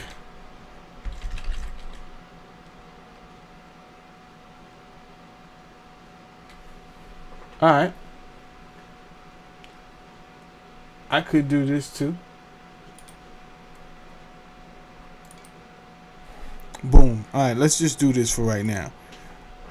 And I got the audiobook coming. They just gotta approve it. So let's do this. This, whatever chapter this is a section in chapter 1. It says creating private fortunes and social discontent. The Civil War was a watershed in American philanthropy, as it was in nearly all aspects of American life. It was a great wrenching experience in American history, spreading death and destruction. They made money off of it. Stimulating industrial development, right? They had to also make money in the redevelopment of these places that they bombed up. And producing upheavals within and between all classes of Americans. A new kind of philanthropy tailored to these new conditions emerged in the decades following the war. In this book, corporate philanthropy refers to philanthropy characteristics of corporate capitalism. especially foundations that are philanthropic corporations controlled by members of the corporate class. The Civil War not only freed the black slaves from legal bonds of slavery, it also freed the hand of Northern capital to extend throughout the nation the industrial transformation it had begun mainly north of the Ohio River. As the Underground Railroad was the vehicle and symbol of freedom for the antebellum slaves, the Iron Railroad was the vehicle and symbol of industrialization in the ascending capitalist class. So we're thinking about money here, right? Railroads, people traveling. This is just not a word. This is business that's behind that. Things can get to a certain area faster than horse and buggy.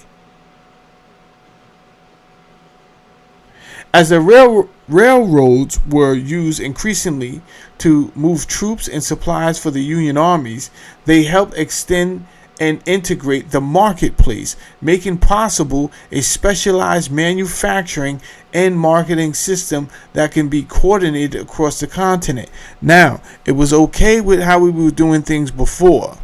However, being that the goods and products are getting to these people faster, what we now have to do is to accommodate the demand. We need a system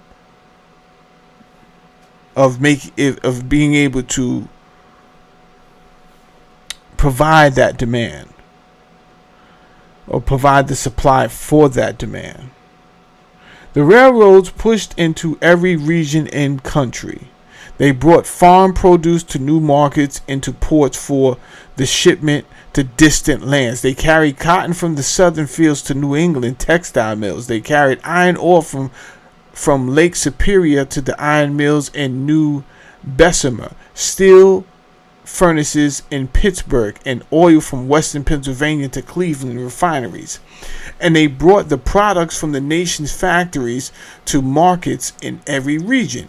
Everywhere they spread new settlements and development. Despite interruptions during the Civil War, railroad construction added 62,000 miles of new lines in the 1860s and the 1870s, tripling the nation's existing track mileage. Railroad construction required iron and later steel rails and bridges. The railroads themselves soon became the biggest customer of America's growing steel industry. The Civil War and the railroads led some men to their pots of gold. Andrew Carnegie began his rise to fortune as a telegraph clerk for the Pennsylvania Railroad in 1853. By the beginning of the Civil War, the ambitious 25-year-old Carnegie was well into the railroad management and spent a few months organizing rail transport and telegraph communications for the War Department. But Carnegie quit his exciting and dangerous warfront job and returned to the Pennsylvania state, and especially to tend his growing investment in iron manufacturing and coal mining. Think about that for a second. Because what I said earlier about our development being stifled, the way it's supposed to go is evolution and adapt to that evolution. And then when that flattens out, we will evolve some more, and then people will adapt to that. However, in the United States, it's just flatlined. We're still stuck on, well, God damn it, Trump is talking about bringing coal back, and he's been talking about that for 2 terms. The first time he got elected, that was one of the things I was like, damn, not coal, man. What are you talking about? But it was some people were still making a living off of it. We could have got off the fucking coal train by now. It's the coal train. By the beginning of the Civil War, the ambitious 25. Okay, so I read that. Yep. John Davison Rockefeller's fortunes were also helped by the Civil War in 1861. As the war consumed the energies and lives of Northerners and Southerners, the 25-year-old Rockefeller was building a successful merchandising firm in Cleveland.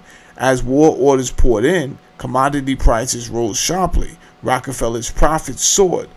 2 years later, Rockefeller had saved enough capital to invest in oil refining business, and by the end of the war, he was worth enough to take control of the company. By 1880, led by Rockefeller's determination to make money and still more money, combined with relentless competition in the marketplace and rebates extracted from the railroads, his Standard Oil Company was refining 95% of the country's oil.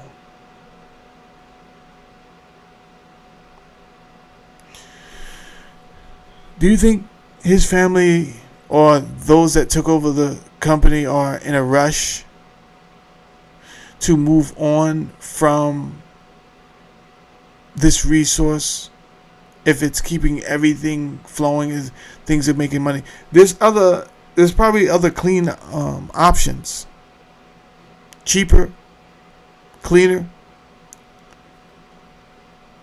But do you know how much the people that are at the top of the oil industry, do you know how much they're going to give everyone so that we can just stay right where we are? Until the wheels fall off. And that shows you again how stupid we are as a people, because I guarantee you, I won't be alive, but I guarantee you they really tried to rock until the wheels fall off, meaning not bringing in another replacement for energy. You have to bring this in. You can't bring it in at the last moment, right? People have to know how it works. You have to train people. You have to test it. You can't bring in a new energy source the last minute in the ninth inning.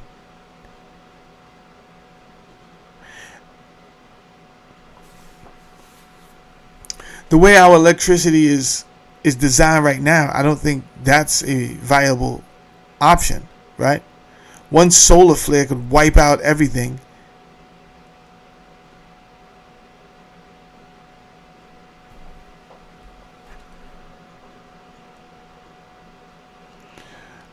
I want to get to where I want to get to. Hold on one second. Town folk. I'm speed reading through these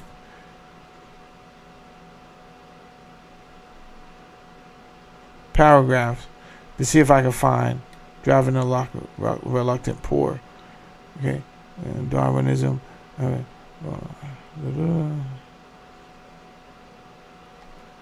All of this will be anyway in the audiobook, so you're going to hear all of that. Training scientific heads to direct America's hard hands.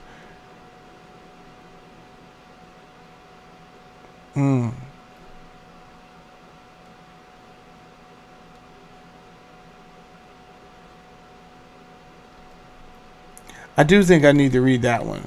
I do think I need to read this one. This has nothing to do specifically with just black people, but I think people need to hear this one anyway. It says, on the last day of April in 1846, Edward Everett, the new president of Harvard University, stood before his faculty, students, and alumni and inaugurated a new era of cooperation between industrialists and America's colleges and universities. Harvard would no longer be geared mainly to the needs of the agricultural gentry and wealthy merchants, producing educated clergy, lawyers, assorted gentlemen. Everett laid before his inaugural convocation a proposal that Harvard found a school of theoretical and practical science to teach its application to the arts of life, to furnish a supply of skillful engineers and other persons who would explore and develop the inexhaustible natural treasures of the country, and to guide its vast industrial energies in their rapid development. Within a year, Abbott Lawrence, agreed to underwrite Everett's plans. Lawrence's investments in textile manufacturing and railroad financing had made him a man of wealth and an influence in Massachusetts. The Industrial Revolution in America was in its infancy when he began, but now, nearly mid-century, its potential was proven. Lawrence knew firsthand that the value of the factory system in mechanization and increasing production and profits. He saw that railroad construction brought not only profits on his investment, it also created a demand for iron production and opened up regional and national markets, allowing farmers and factory owners to ship their products to distant markets and increasing America's exports. Hard hands are ready to work upon our hard materials, he observed. But where shall sagacious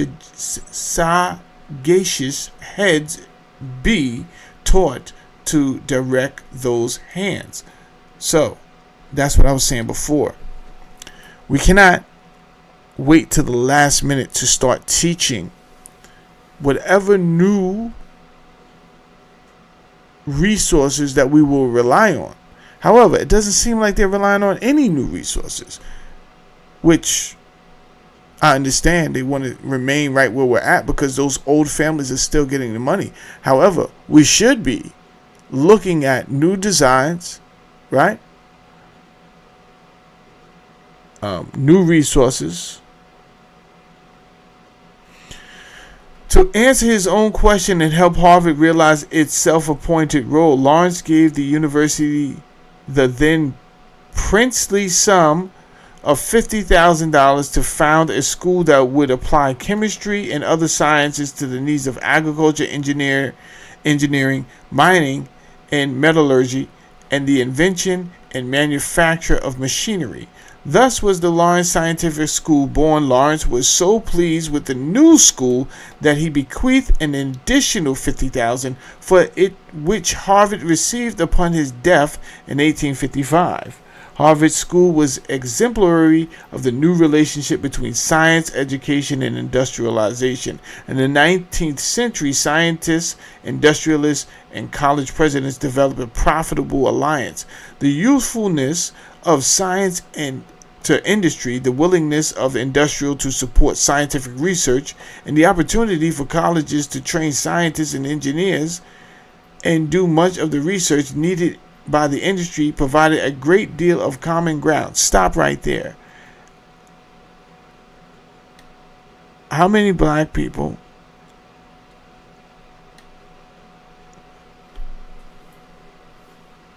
were involved in these programs? More than likely none. It's 1855, and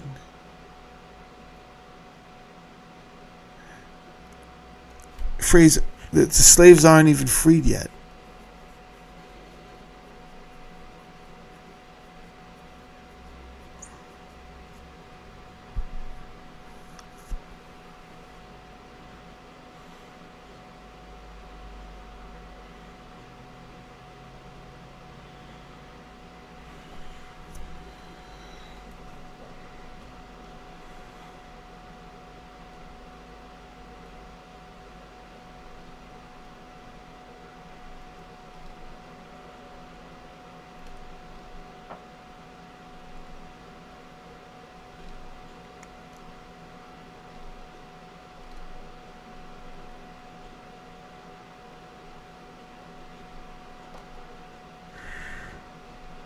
You're gonna read all of this in the book about Reverend T. Gates. He was something. Let's try this one right here. Let's try this section. The General Education Board, $129 million for strategic philanthropy. Gates shared Carnegie's fears that excessive hereditary wealth diminishes individual initiative and achievement, that it saps the participation of its bearer into the social and economic processes that make society strong. Your fortune is rolling up like an avalanche, he warned Rockefeller. You must keep up with it. You must distribute it faster than it grows. If you do not, it will crush you and your children and your children's children.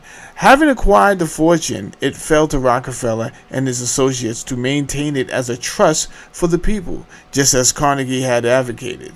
It is the duty of men of means, Rockefeller wrote early in this century, to maintain the title to their property and to administer their funds until some man or body of men shall rise up capable of administering the general good for the capital of the country better than they can. In this view, neither experience with state or national legislators nor schemes of socialism offered any promise that wealth would be more wisely administered for the general good than it was by its private owners.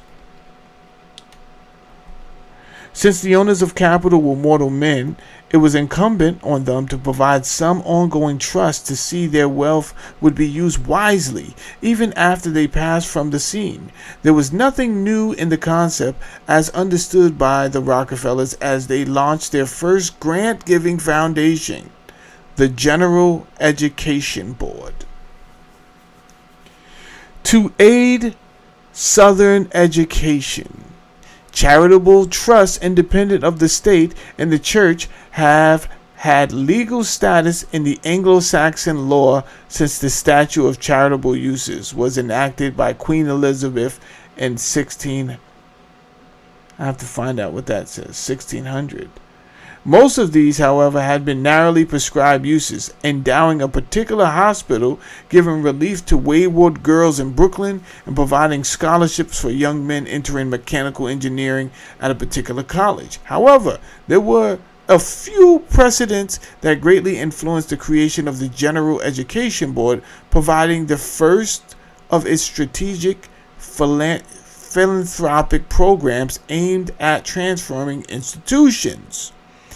At the close of the war, major social merchant banker George Peabody provided $2 million for a Southern education fund. The war had left the South in ruins and its schools destroyed by other defunct. A generation of Southerners were growing up uneducated and essentially illiterate. I want you to think about that, right? Because Peabody is thinking the same way I'm thinking. All right, even though I'm old and close to the death, I cannot not do anything and watch uneducated people of any color exist out here, because I know where that's going to lead. This is going to be the Badlands. They don't know anything. So someone has to invest. And that was my point before about the United States. If we see we getting the brakes beat off of us by other countries intellectually, we should have been stepped in and not just give some. What I've seen is that people will throw money in a direction and make a big announcement. Yo, we gave money to girls, blah, blah, blah. We gave money to boys, blah, blah, blah. Black, blah, blah, blah. Gay, blah, blah, blah. And then what they don't do is make sure that the money is actually going to where it would make a difference. Now, point in case, I told you guys before, someone hit me up. They found out about my nonprofit organization. They said, yo, I like what you got going on, and I think you would be eligible for this $2 million grant. Let me educate you. Apply for it. See what happens. I said, all right, cool. I apply for it. It was like, nah, you got to get some of this money, bro. But, you know, they wanted me to get the whole $2 million. I was like, I don't know. They was like, yo, go for it all. I was like, I don't know. Right? Which was a bad idea, because I'm going to tell you right now why it was a bad idea. People had already been getting some of that $2 million annually. Annually, they get the fucking $2 million. They break it up amongst themselves. Like, right? Fucking den of thieves, right? So, long story short, this happened over a couple of months. I had to go to these meetings all the time, only to hear why this fucking corporation was not, this organization was not going to give me Not just the $2 million, but it wasn't going to give me shit. And that wasn't the frustrating part, right? You get told no sometime. You got to hold that. The frustrating part was watching the people who did get approved, right? You get a motherfucker who get $125,000 for bringing ex-cons to the movies on the weekends. And you're like, God damn, bro. Are you fucking shitting me right now? But this is not unusual. And this is on a small scale. We talk about $2 million. These motherfuckers got billions of dollars that they're giving out. Oh, we give money to these people. And guess what? It's usually coming right back to them in kickbacks. So the whole shit has to be destroyed. This shit has to be broken. This shit has to be broken. Because they're not going to stop on their own. And since your God is not going to come down and do shit about it, what happens next? Huh? Unless you got it like that, where you could talk to your God, like, please, can you come down and do something about it and set these people straight? But other than that, it's the same fucking corruption that's going on down here. And they're hoping on you talking to your God because they believe your God is not hearing shit. And we will continue to take advantage of you and poison your food and throw you in prison for nothing and give you disease and fuck with your genetic code. Even if we say, no, I don't want you. Me asking was really a formality, but if I'm going to be honest with you, we're just going to put the shit in the food and it's going to fuck up your genetics anyway.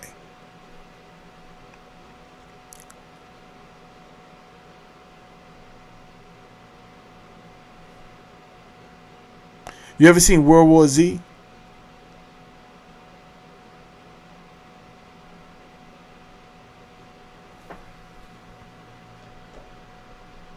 It's a lot of people, right?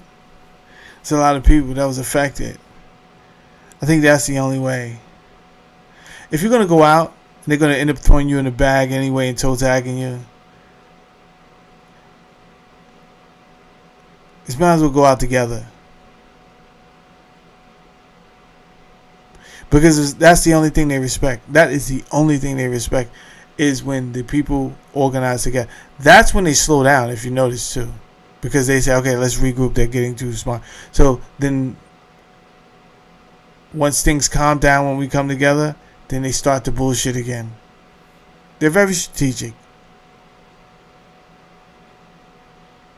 The Peabody Education Fund hired Barnes Sears, the president of Brown University, to set up a grant program to help schools that were run and generally supported by Southerners. Sears was succeeded by Jabez L. M. Curry, a Confederate politician and planter from Alabama, who had saved his land from confiscation after the Civil War by swearing allegiance to the United States. The Peabody Fund set an example for John F. Slater, a textile manufacturer from Connecticut, who endowed $1 million fund in 1882 to educate Southern blacks.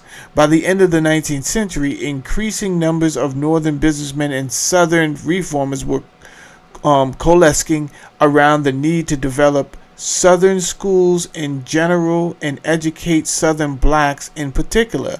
The South was not only economically and educationally underdeveloped, it was the section of the country from which militant populism still received its wildest political support, threatening the ambitions of Southern liberal reformers and Northern conservative businessmen who wanted to modernize and industrialize the region. In 1899, these leaders organized the first several conferences for Southern education. John D. Rockefeller was a guest at the third conference in 1901. Robert C. Ogden, a partner of John Wanamaker and general manager of their New York department store, chartered a special train dubbed the Millionaire's Special by hostile Southern newspapers to bring Northern businessmen on a tour of Southern black schools and then to a conference with Southern activists in the cause. Jr. and the other guests visited the Hampton and Tuskegee Institute and other schools and ended their tour with a meeting in Winston-Salem. This conference established a permanent organization called the Southern Education Board, SEB, the Southern Education Board, to raise money amongst Northerners, assumed formal leadership of the campaign to develop Southern schools, and conduct propaganda on its behalf.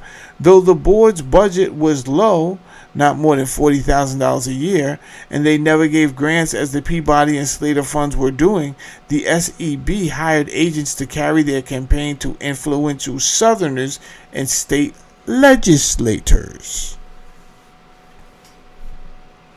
Like the Peabody and Slater Fund, essentially combined under the leadership of their chief agent, J.L.M. Kerry, the Southern Education Board unanimously supported only industrial education for blacks. Supported only industrial education for blacks. Schools organized around this model taught the rudiments of literacy and emphasized industrial and agricultural skills, disciplined work, thrift, and right living. Hampton Institute, whose chief trustee was Ogden and whose principal was fellow Southern Education Board member, I think that's Louis Fissell, was the prototype of industrial schools for blacks. Booker T. Washington, an early graduate of Hampton, founded a similar school at Tuskegee, Alabama, and became the country's chief black proponent of the gradualist strategy and of racial progress. For half a century, this model of education guided the work of the movement for compulsory schooling, and now it was the counterpiece of progressive education movement, sweeping educators and businessmen alike into a national educational reform campaign. Northern and Southern businessmen were enthusiastic. Every element for success exists in the South. The manufacturers' record declared in support in raw material and climate and forces of nature, and above all, an abundant supply of labor, which, when properly trained and disciplined, will be the main reliance of the South in the future of its prosperity. It only remains the South to do its duty to its black population by way of training and educating in the simple manual trades. Let's just stop there. If you don't do that, you risk your safety. So they didn't do it because they absolutely love these blacks. They care. They did it because there has to be a balance of who eats and who doesn't. Otherwise, everyone's safety is at risk. With the support of Northern money, the industrial schools flourished, and the few genuine colleges for blacks struggled under their less than benign neglect. The Southern Education Board and its allies won grudging acceptance of schools for blacks from Southern white supremacist political leaders, and in return, Northern members of the SEB campaigned in the North for acceptance of black disfranchisement and Jim Crow laws as the best way to progress for blacks. The white people are to be the leaders and to take the initiative and to have the directive control of all matters pertaining to civilization and the highest interests of our beloved land.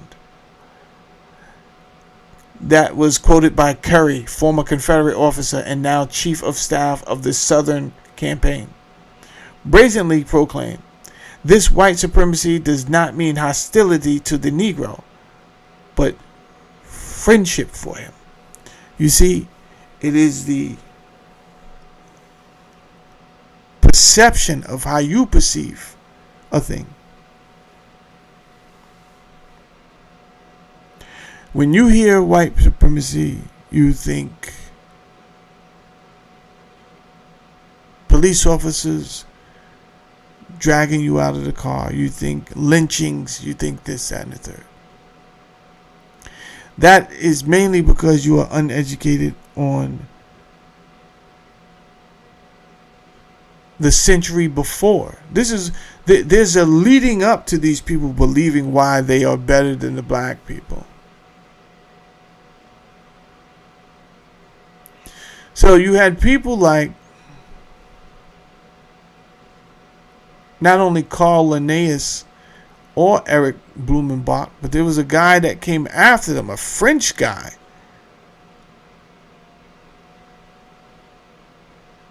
Trying to get his name. Coincidentally, I did write. I already have that show ready. But let me see if I can get his name from the AI.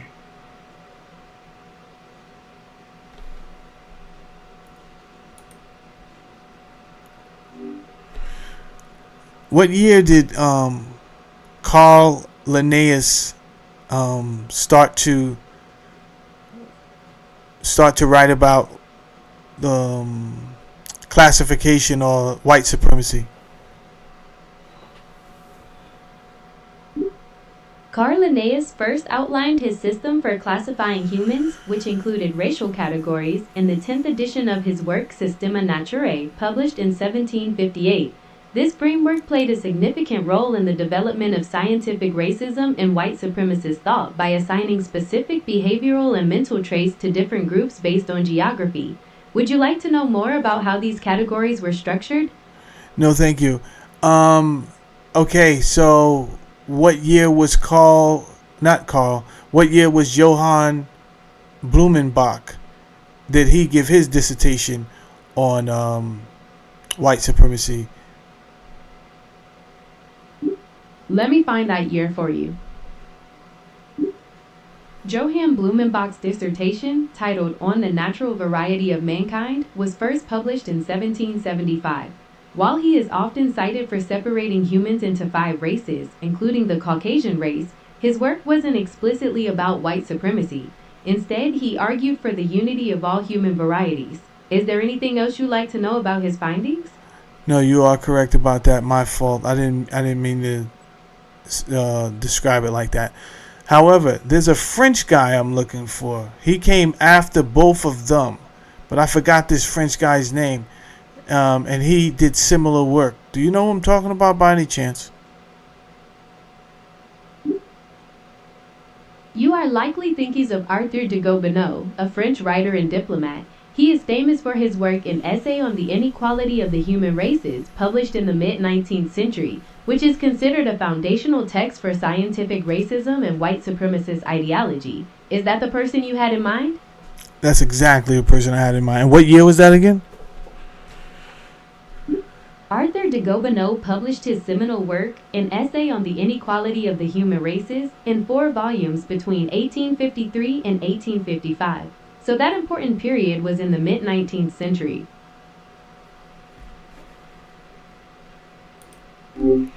So, my point is, as far as intellectualism goes and the global view of how the black people are perceived, they're not perceived as intellectuals. Even if there's isolated cases where we have exemplified our ability, it's like, that's an isolated case. We will accept this one, steal his work, put him in the back.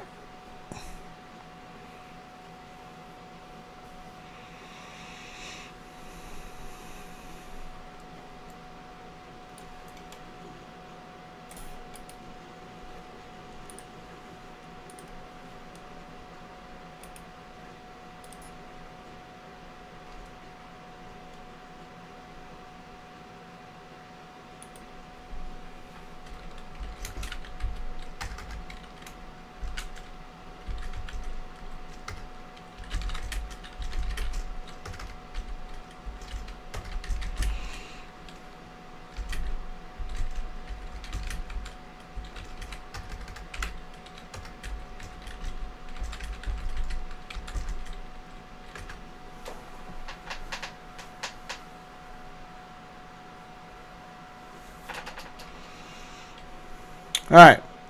So what I did was I said, explain what this highlighted section is saying in plain English. AI says this passage describes a historical compromise between wealthy northern donors and white supremacist southern leaders after the Civil War. This is history we're going over right now. It highlights how black education was used as a bargaining chip to lock in segregation and political powerlessness for black Americans. Can I just stop right there? If you guys want to know why I go out my way to practice proper diction, right? A lot of black people say, yo, you's a nerd, you're not like that. I have to ignore you, right? Because first of all, I know my ability, and most of the people that are saying you're not like that, I would really fuck them up in real life. But I have a bigger calling, right? So I have to exemplify, and I have to go out my way. If you guys only knew how I spoke before taking a conscious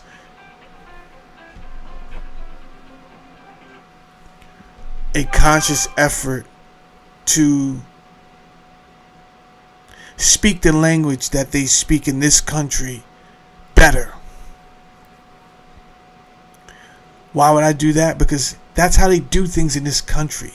They're judging you based off of your presentation, your articulation, your intellect. So I cannot win by being a crash out because they're going to throw me in their slavery system. That's what it is. It's legal slavery. How can I win like that? Who did I show anything? I didn't show nobody nothing. I only added to exactly what they wanted me to do.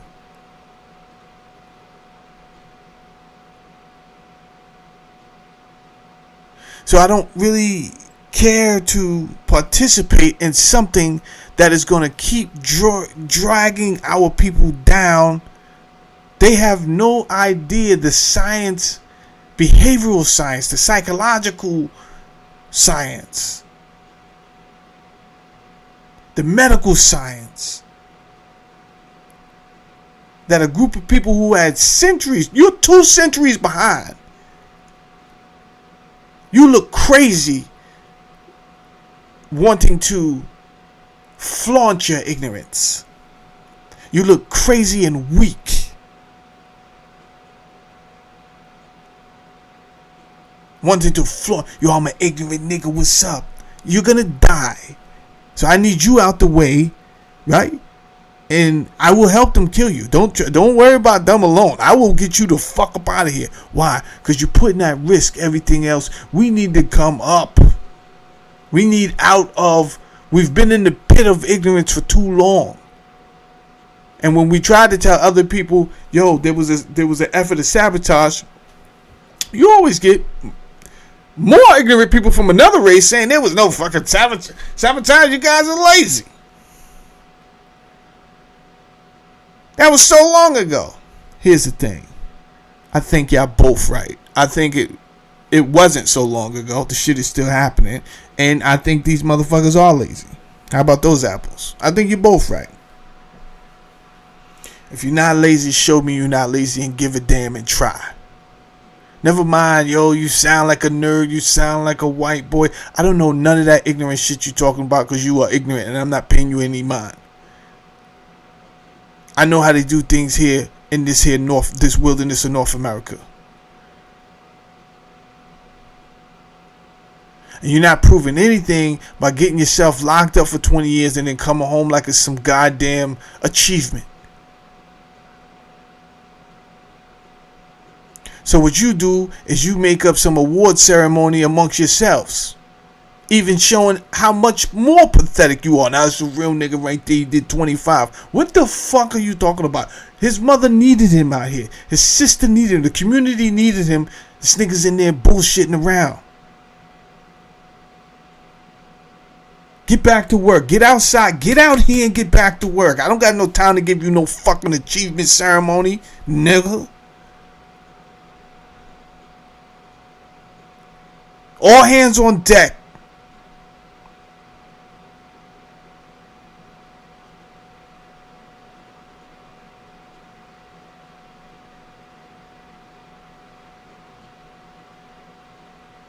There was a conscious effort. And furthermore, as I finished reading this is what I was trying to tell you about these groups called Black Lives Matter. Every time they create something, it's not always in your best interest. So you want me to boycott Target because they got rid of the DEI money. The DEI money wasn't for you Negroes. It was only for what they was trying to usher in, which is transhumanism, and they was using the gays, a sector of the homosexuals, not even the entire homosexual group.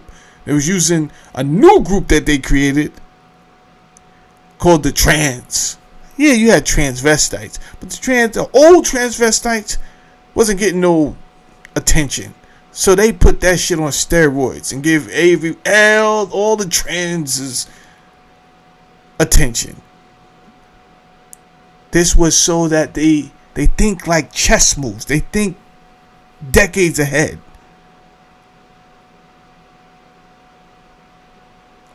It's not because they love gays or transgenders. It's because they wanted you to put in your subconscious about transhumanism. Shit was bigger than anything your mind can conceive.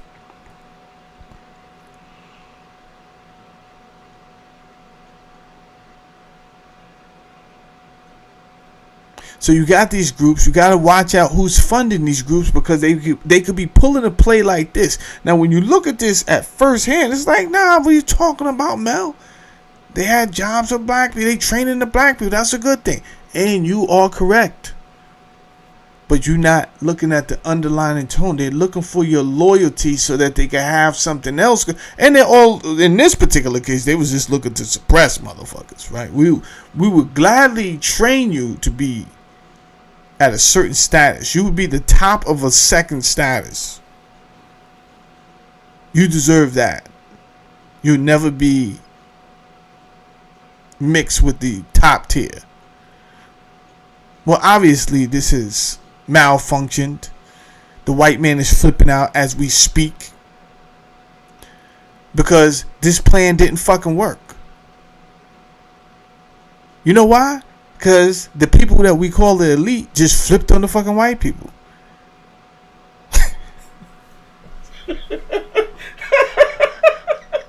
Just flipped on them. Right?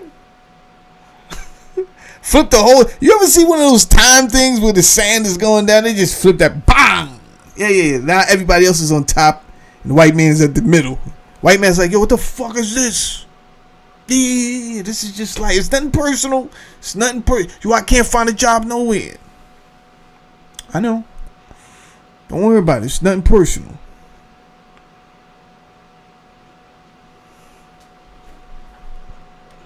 Tried to tell you they didn't love you. They're fucking with both of us. They want us to fight against each other.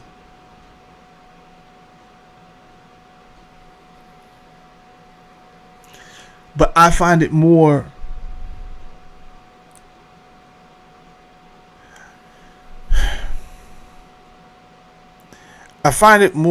effective to talk to my people than I do to talk to white people. Because when I talk to white people, it can infuriate them. You understand? Easily. That can be understood. However, I think white people should talk to white people. I talk to black people. If I talk to white people about this concern, it comes off like I'm trying to put them in their place and school them and make them feel guilt trip and all that other shit. When really, that's not what I'm trying to do at all. I'm just trying to educate them. Y'all being used just like we was being used, but it is better if someone white tells you that. However, I could talk to my people and curse them out. You can't curse my people out. I could curse them out. They won't like what I'm saying, but they'll listen. If you curse them out, they're going to curse you the fuck out violently.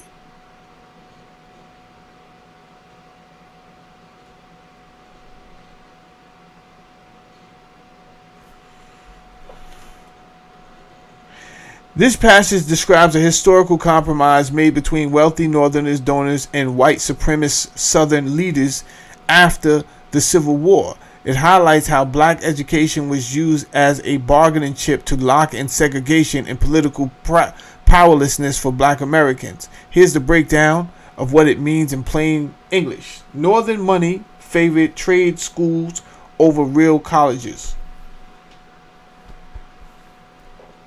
Wealthy people in the North funded vocational and industrial trade schools for black students, while neglecting actual universities that offered higher education and degrees.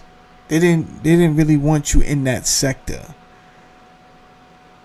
The deal between the North and South, an organization called the Southern Education Board, got Southern white leaders to tolerate these basic trade schools, right?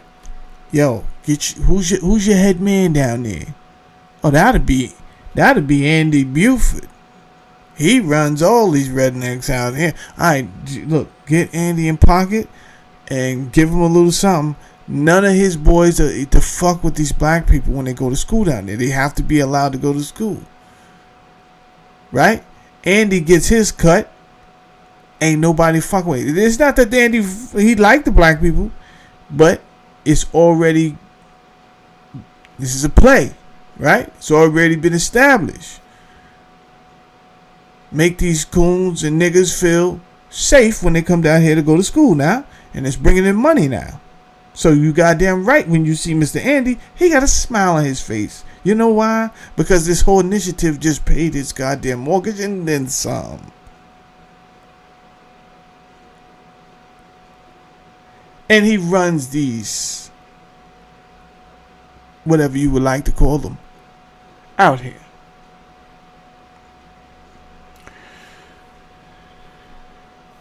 These crackers. That's what my brother would say.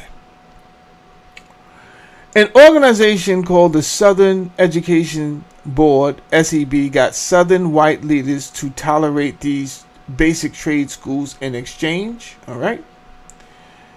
In exchange, the northern members of the board went back up north and actively defended Southern laws that stripped black people of their right to vote, disfranchisement, and enforced segregation, Jim Crow laws. They falsely claimed that this oppression was the best way for black people to make progress. And this is why you did not get any civility. White people, immigrants who come here and stand on the side of ignorant white people, right? You should just keep your fucking mouth closed, but you don't.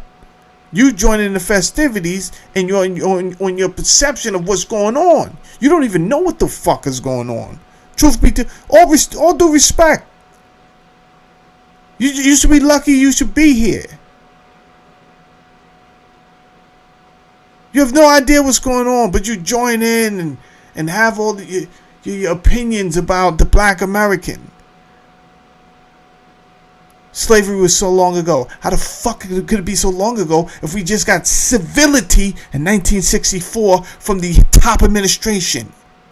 Everything comes from the top down.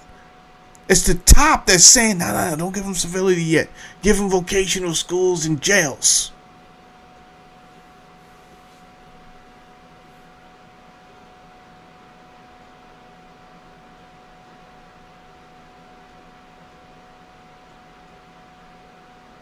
We have to understand the sabotage that happened. Not just ignore it or don't want to talk about it or deny it. These are not viable options.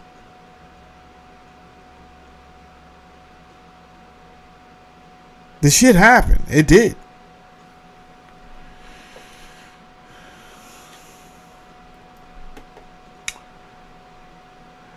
They falsely claimed this oppression was the best way for black people to make progress. The illusion of friendly white supremacy.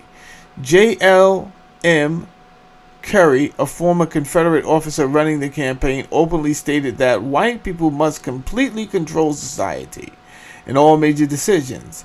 He tried to rebrand this absolute control by claiming that white supremacy was hateful, but was actually a wasn't hateful. Sorry, that white supremacy wasn't hateful, but was actually a form of friendship and the guidance for black people. When my book comes out on Audible, it should be approved within a couple of days. I will put the link. There's a pleasant voice that's reading it, so you will enjoy the book. The book is like 7 hours long audio, but when I tell you it educates, it doesn't just educate. It's not like a black book was. No, that's just one section. We're going to see the many systems that they put in place that took advantage of not just black people. I just chose that. Of everybody, all the races. So we all have to wake up. I just like for my black people to know the history. It is important for us to know the history because they like when we play this stereotypical black guy, and that doesn't really get us nowhere. To me, that's like the same as black exploitation films that they had in the late 60s, right? In 70s. Pimps walking around on fucking fish tank shoes and stupid shit. Someone said, will it be on your app on Roku? No, that app is down right now. I built a new one. I just haven't published it yet. So me and the other company, we bumped heads. The company that was hosting my Roku channel, we bumped heads. So I left them. So that channel is down. They were disrespectful. And I found out how to do it myself. So just by you asking me that is an omen to tell me to go ahead and launch the app. Because to be honest with you, it was in the back of it was like on the back burner. But because you asked, I will relaunch the Roku channel. And also, I was deciding what was I going to put on the Roku channel. That's where I was like, just let it sit there for a second. Let me decide what I want to do. Then I started building it and got way out of control with the mechanisms that I started building. I built it and it works, but then I started adding fucking chat, and then the code started fucking up. And I was like, shit. I'll get back to it. Listen, that has been 2 hours and 50 minutes today that y'all been rocking with me. So I appreciate y'all. I will let you know when this audio book is available, and then I'm telling you, you're going to be blown away by what you're hearing. The creation of the Board of Education, then how all of this two things that was hijacked just from this book alone. Two things that were hijacked by capitalists were education and the health industry. Nuts. When you read it, you're going to be like, yo, this is crazy. Then you start to understand why we in the situation we in now, which hence the name of my show, Society, Past, Present, Future. Listen, I'm going to play a song. I might play a couple of songs, right? It is Sunday. I think I want to play some gospel songs off my new album. Yeah, I'm dropping a new gospel album.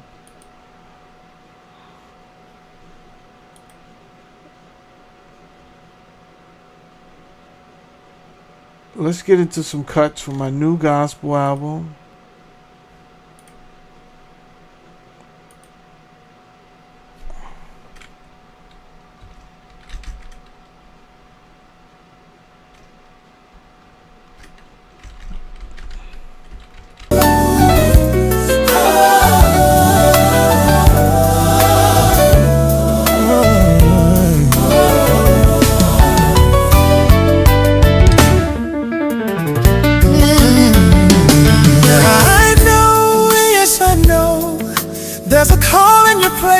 and my still have been afraid or waiting for a fall.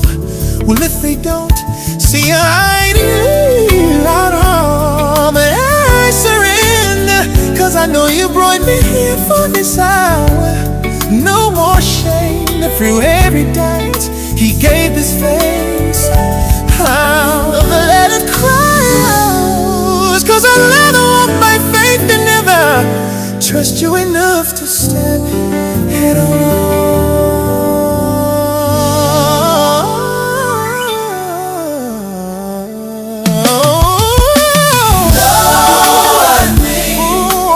Shadows of the valleys in the low, I still trust in you. I still trust in you to guide me through unknowns. Even when I don't understand what tomorrow holds, I place my hand in yours and peace I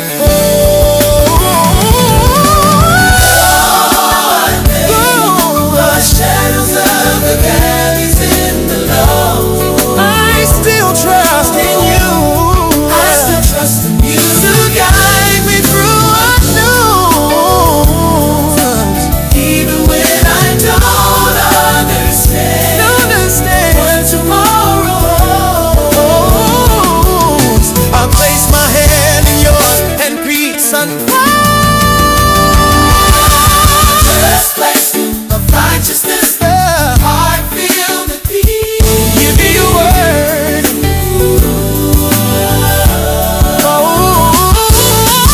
Just place righteousness, heart filled with peace. Give me your word.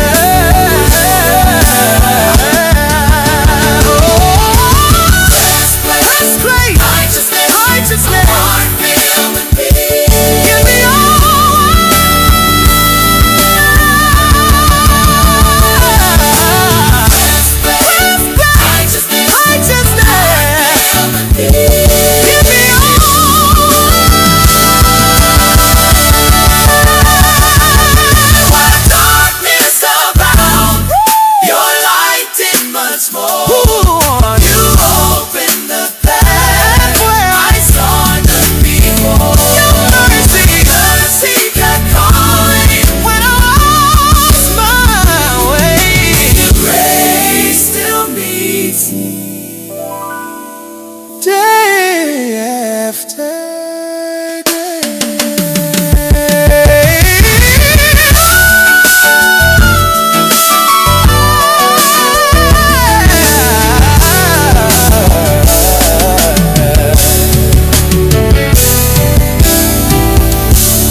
one day at a time. That's all I can do. Some days I feel stronger, and some days I feel through. But I don't dare complain, for I know you're near. There's times I thought this has to be the end, and yet you've made a way. Every time when I feel weak, you make me feel strong. Sometimes I stumble as if it's over. Somehow I don't fall. Some room for my mistakes. Mercy caught me when others taught me the habits and the sins that almost didn't end. Grace restored me.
go.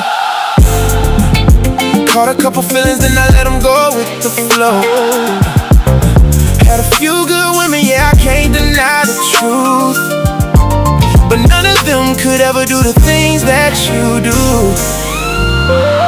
Never felt at home, always felt temporary. Different chapter, different name, same story, same cemetery. Then you showed up when I wasn't even looking, and rewrote my whole life without touching a bookend. I was hard-headed, running wild, chasing pride, trying to fill an empty space I kept hitting inside. Then you gave my days meaning, gave my nights a life. Now I understand the difference between wrong and right. And if I search this whole world twice, I'd never find another pair of eyes that could calm my soul the way you do. Lord, every road somehow led me to you. Beautiful, that's the only word I know. When I feel your presence near, my heart won't let it go. Beautiful, from your mercy to your grace, and every broken piece of me was healed in your embrace. Beautiful, yeah, that's all I wanna say. It forever has a face, Lord, it's looking your way. Beautiful, beautiful, and I thank you every day for saving me. Used to chase moments, now I'm chasing forever. Used to think life was a storm, now you're shelter from the weather. I was drifting through the seasons trying to find my place. Then you came and put the sunshine back upon my face. Everybody searching, trying to fill the empty room, but somehow all the noise disappears when I call on you. Time stood still the moment that I heard your voice, and I finally understood that you had always been my choice. Every lesson, every loss, every scar I earned, every bridge I crossed, and every page I turned led me to this moment, led me to this truth. Every road I ever took somehow led me to you. Beautiful, that's the only word I know. When I feel your presence near, my heart won't let it go. Beautiful, from your mercy to your grace, and every broken piece of me was healed in your embrace. Beautiful, yeah, that's all I wanna say. It forever has a face, Lord, it's looking your way. Beautiful, beautiful, beautiful, and I thank you every day for saving me. You were there when I was falling, you were there when I was lost. You kept calling out my name even when I walked away from the cross. Now I lift my hands in worship, now I lift my voice in praise, 'cause every breath I have is proof you've been with me all my days. Beautiful, beautiful, beautiful Savior. Beautiful, beautiful, beautiful, beautiful Savior. Wonderful King, Alpha and Omega. You're my everything. Beautiful Savior, faithful and true. Every road I ever traveled led me back to you.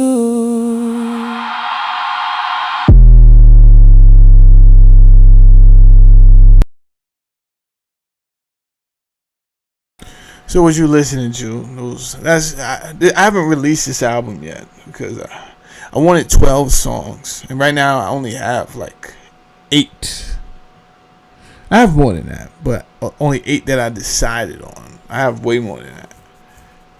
That 8 that's made the album.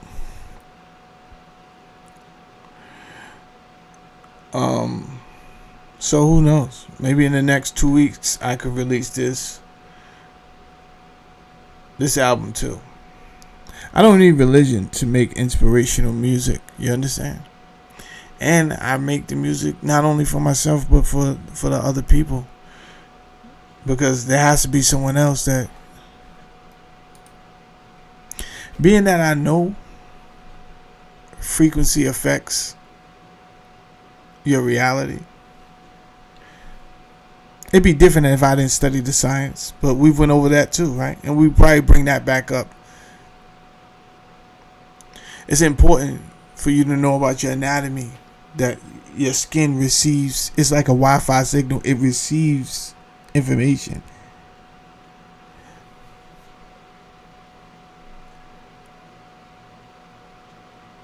Your heart puts out information, right?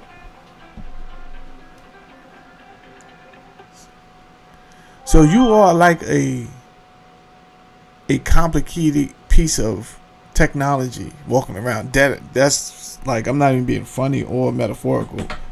I'm being very serious. So it's very important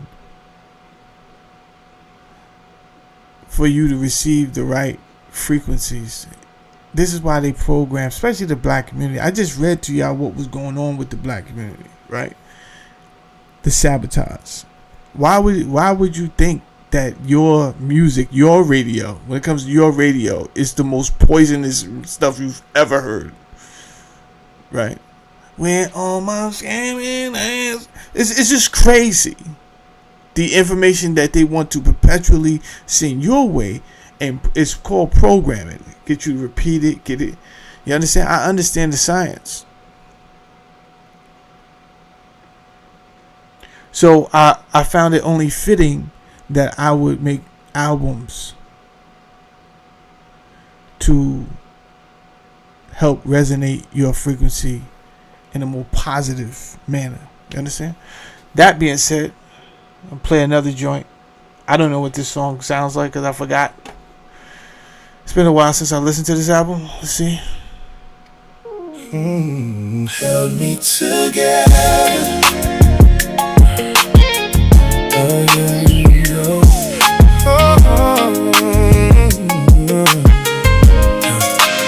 Held me together. Hey.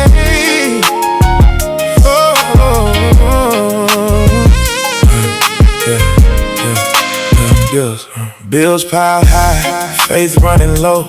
Couldn't see tomorrow, didn't know where to go. Friends disappeared, doors closed shut. I kept smiling outside, but inside I was stuck. Every plan I made fell apart piece by piece. I was looking for answers, couldn't find no peace. When I was weak, when I was worn, when I felt abandoned and alone, what held me together when life came undone? What held me together when I wanted to run? It wasn't my strength, it wasn't my pride, it was the hand of God standing by my side. Oh, what held me together through every weather? The grace of God held me together. Lost some battles, lost some years, spent many nights drowning in fears. Made bad choices, walked wrong roads, carried heavy burdens and impossible loads. But mercy found me right where I stood, and God made beautiful what wasn't good. When I was weak, when I was worn, when I felt abandoned and alone, what held me together when life came undone? What held me together when I wanted to run? It wasn't my strength, it wasn't my pride, it was the hand of God standing by my side. Oh, through every weather, the grace of God held me together. Somebody asked me how I made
This will be the last song I play. I came up in a musical home. So in my living room was a Steinway. Well, in my dining room, because I had a dining room and a living room. In the dining room was a Steinway. In my living room was a Hammond B3 organ.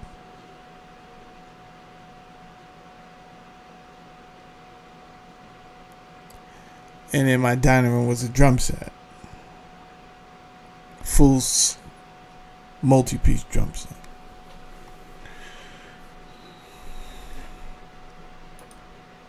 So I've been writing songs since I was like 9 years old. All type of different songs. So I like a bunch of different music too. I listen to Chopin and Beethoven. I listen to a lot of white rock bands. John Mayer is one of my favorite artists. Oasis.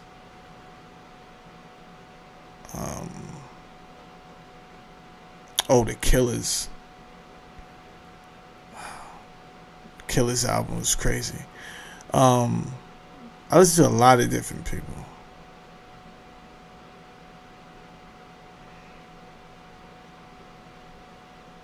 Still to this day, I just, for no reason at all, will just go into Thelonious Monk and Miles Davis. For no reason. Right? You don't need a reason. Because you are unique. And this is what I hate about people. Don't try to be like somebody else, because I may be looking for whatever you offer this planet while you're here.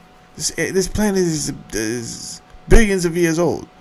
Why not, while you're here, be unique? Why be like somebody else? Because you're scared that they're going to call you weird?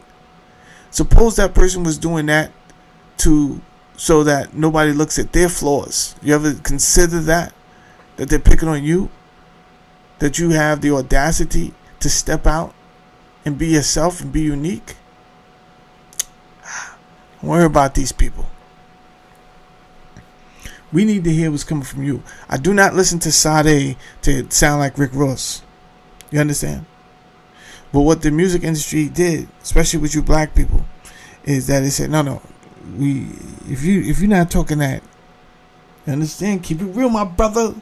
Keep it real. You know what I'm talking about, G. Huh? Keep that shit real. They're not keeping shit real, bro. You ever drove through Tenafly? Listen, I've driven to all the rich parts because I was an Uber driver. I know where they live. Nothing is being kept real. Do yourself a favor, just for no fucking reason at all. Just drive through Tenafly, New Jersey one day, and then tell me shit is balanced. It's not. Don't fall into that keep it real BS. I guess it's okay when your residence, and you listening to that, and your residence is so far from actual danger. But when you actually live in the midst of danger and you're listening to that type of frequency, it only contributes to the already overwhelming frequency in that area. So you think of it as radiation. And then you add more of what's causing radiation. So if I'm already upset and I'm frustrated because, things ain't right. You understand? That's why you living in that neighborhood. Things ain't right now. If things was right, you might not be living in it. I do know some people that still live there because they're getting money out there. You understand? They learn they've adapted to the environment. But for a lot of people, that's not your situation. You're just there because you haven't figured out how to leave. And it doesn't make you a sucker, but it does. You are a variable now for a ticking time bomb. You understand? People just can't play with you like that. They might get cursed out. They might get the paws put on them, right? But you're not the only one. There's 1,000, there's 1,000,000 others of you feeling the same exact way. That music doesn't help us. So I don't want to hear music about coke selling. I don't want to hear music about harming another black person for no reason at all. I don't want to hear it. I don't want to hear it. I wish they really take that stuff away.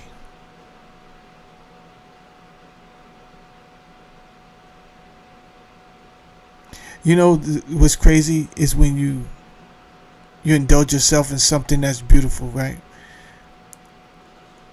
The people they've been so conditioned that they would think that you're soft. Oh, yeah, you're listening to. See, he not like us. No, I'm not like you. If you get me in that bag, I'm worse than you, stupid. Because I know you're a sucker. I'm worse than you. I'm not like you.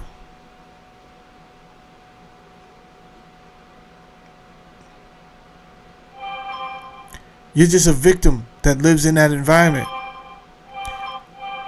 I don't live in that environment. But you keep on pushing buttons. What if I was really to come to your environment? If you see me there, that's why one time somebody said, yo, you can come to my projects. My reply was, my nigga, if you ever see me in your project, you should probably go get your gun.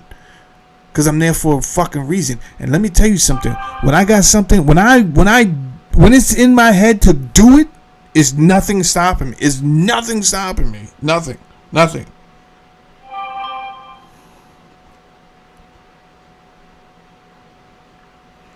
So stop kidding yourself thinking that you have to put on some performance. You have to act a certain way because people are going to think you're tougher. They're still going to test you.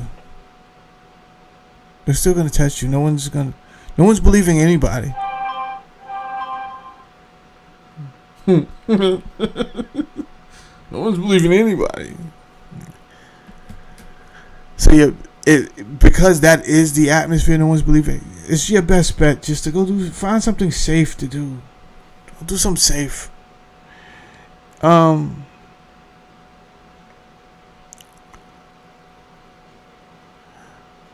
There's a difference between gospel and Christian music. In this album that I did, I have some gospel songs in there, and then I have Christian songs too. There's 2 Christian songs that I really like. I'm trying to figure out which ones I like more because it's my last song that I'm going to play. I think I'm going to go with New Life. Yeah, I'm going to go with New Life as my last song. It's a Christian song. Yo, Big TTV, what's good, man?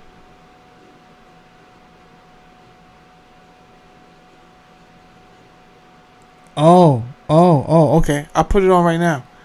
You know what? I meant to turn the number on mid show, and I never turned it on. All right, Big TTV, it's on now, bro. My fault.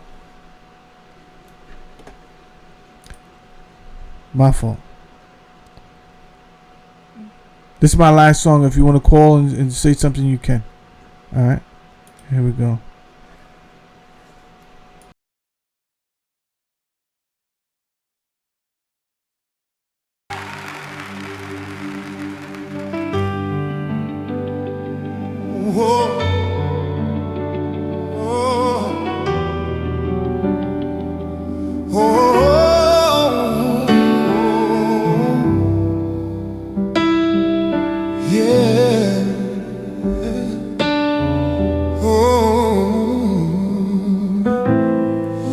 Searching in the shadows, trying to find my way. Broken dreams and empty promises left my heart afraid. But you called me by my name through the darkest night. Now the grave that once held me is filled with your light. You took these ashes, turned them into something beautiful. You rewrote my story. Now my heart is full. You gave me new life, new hope, new breath inside. The old is gone, the past erased. Now I am alive. You gave new life. Was blind, but now I see. Your love has resurrected me. I am free. I am free.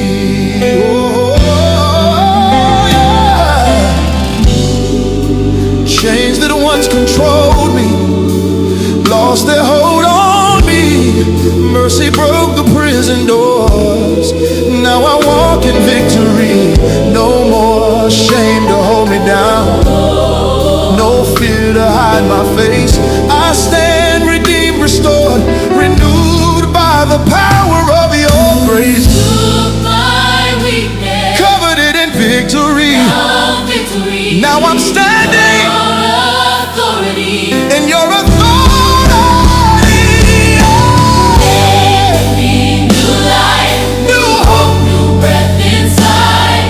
The old All is gone, the past erased. Now I am alive. new life was blind, but now I see.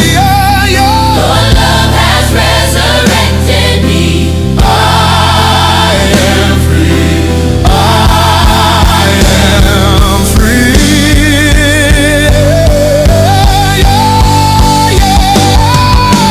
Death could not hold me. Shame could not bind me. Your love has defined me. Grace has restored me. Mercy rewrote me. Your spirit revived me.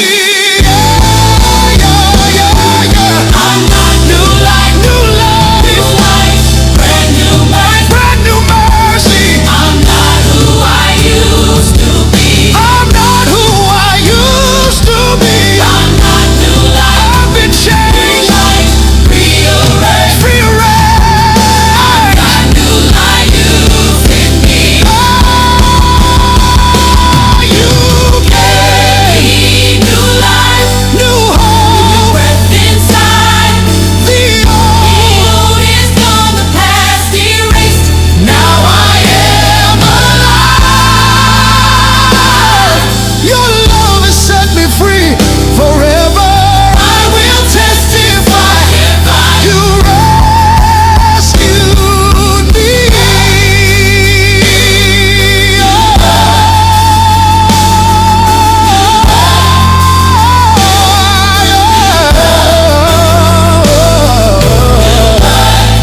Your love,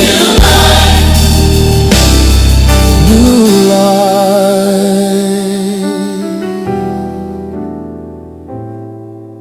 You gave New life, new hope. new breath inside. The old. The old is gone, the past erased. Now I am alive. You gave new life. Your love has set me free. Forever I will testify. You rescued me.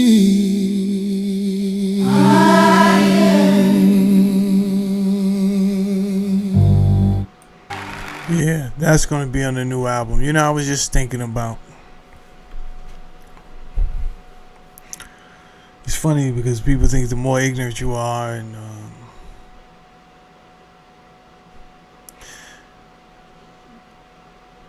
your inability to pronounce the English language, your choice of clothing, that this would make you more official, right? That it means you've been through more pain. It doesn't, man. It doesn't. There's a guy named Zip with the Drip that's up here on YouTube, and I don't know what he's comparing. When he's trying to make it seem as if though I speak proper English, which I should.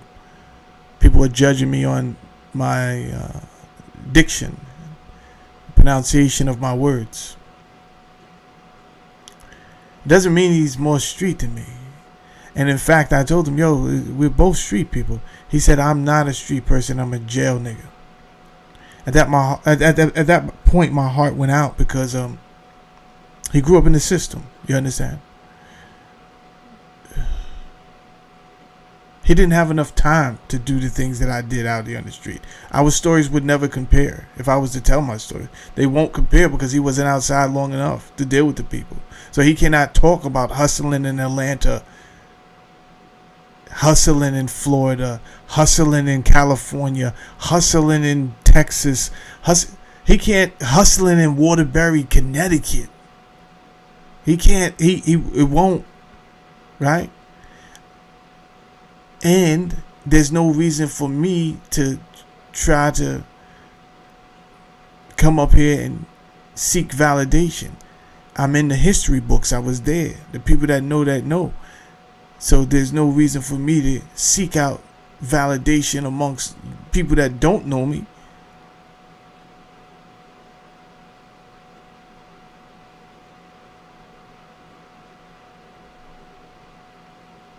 Yet he has a bigger voice and gets more attention.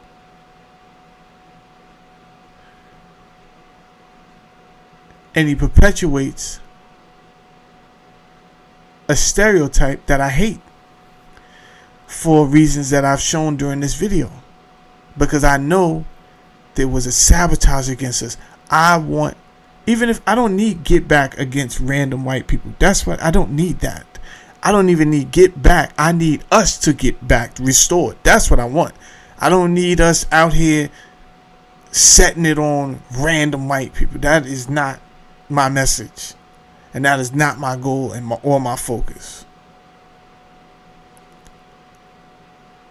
But as I go through all this history and I find out what I was lied about, I say, oh man, I get furious inside.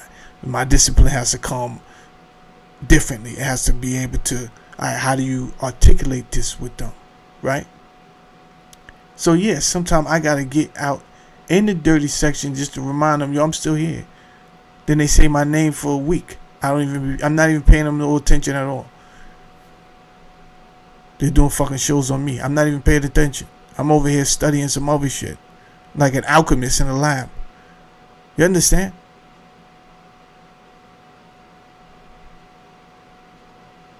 Because you guys don't know who you are. You are soldiers. We are the descendants of greatness. And what you are displaying is despicable.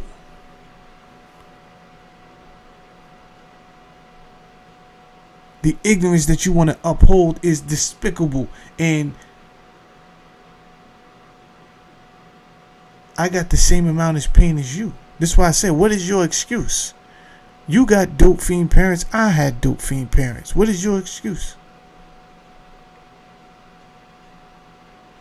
You did not do more than me in the street. You could not have. You was incarcerated. So when did you have time if I start telling my escapades? Of how I went into Mexico and stuffed a bunch of drugs in my pants and had to walk past the dogs and all of that. You didn't do that. When did you do that? You didn't have time to do that. My phone is ringing. Call from Roby. To accept, press 1. To send a voicemail, press 2. Oh. Yo, Roby, I hung up on you by mistake, Lord. My bad. You know why? It was ringing here and on the computer at the same time, Roby. My bad, bro. Call back. Call back. My bad.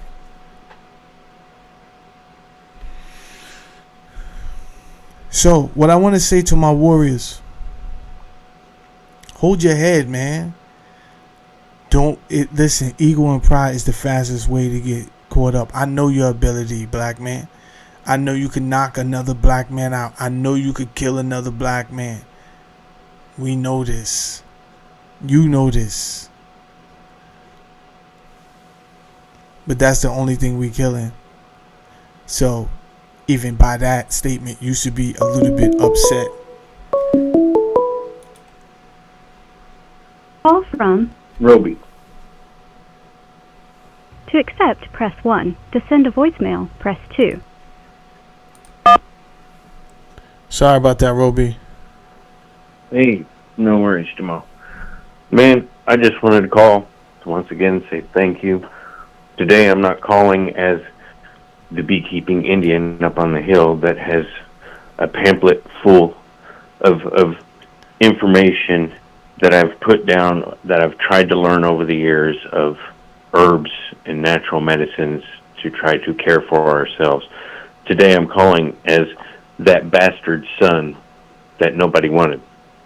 And I'm saying this because I'm hearing you talk, and I want to say thank you, because regardless of what people's perception of you and I and everyone else is, you're trying to break the cycle. I spent a lot of my life in despair and spite towards my mother and my upbringing, and just not knowing who I was, not knowing my father. I've spent time wasted trying to narrow down who that was, only to find out that my mother was promiscuous. And my cousin, because she had an affair with my aunt's husband, could be my sister. And people will down and look down upon because of that. But then I hold myself up, because regardless of my past, regardless of who I am, it's about who I have become. Because my children do not know those struggles, as your daughter does not know that dirty life. So, middle finger to all those naysayers. Keep your head up and keep preaching truth, brother.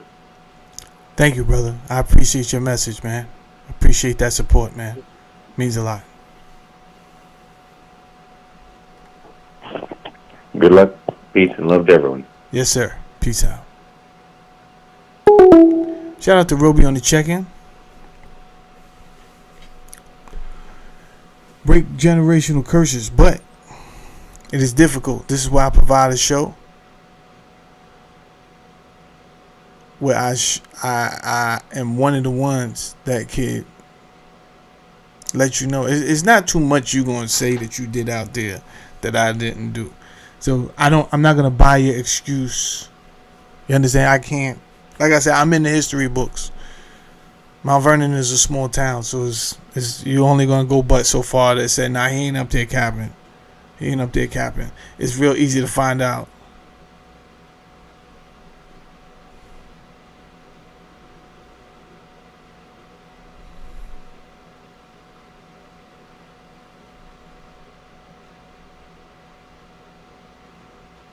So it's not too many excuses you're gonna be able to give me. You understand? I done did everything.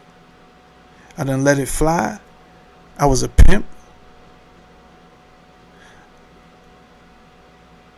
It depends what you call it. No, I sold drugs. I did. I was a robber.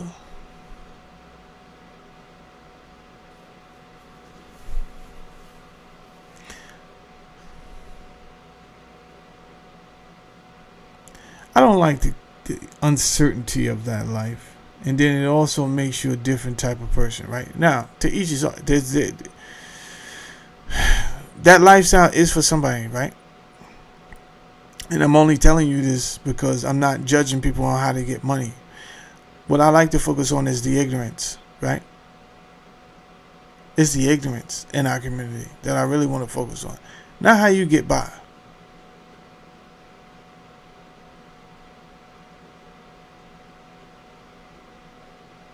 Not how you get by.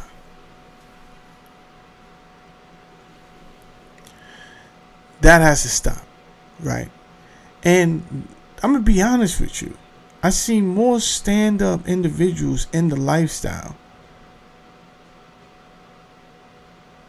Well, they stand up before the authorities came in, right? A lot of people fold. But for the most part, they was rocking and rolling when it came to stand-upness before them people came in. But this is what you should know. Them people are definitely coming in. Those people will be on you for a year, 2 years before they even step in. This is what you got to know. So you got to know when to hold them, know when to fold them, know when to walk away, and know when to run. You never count your blessings while the dealing's on the table.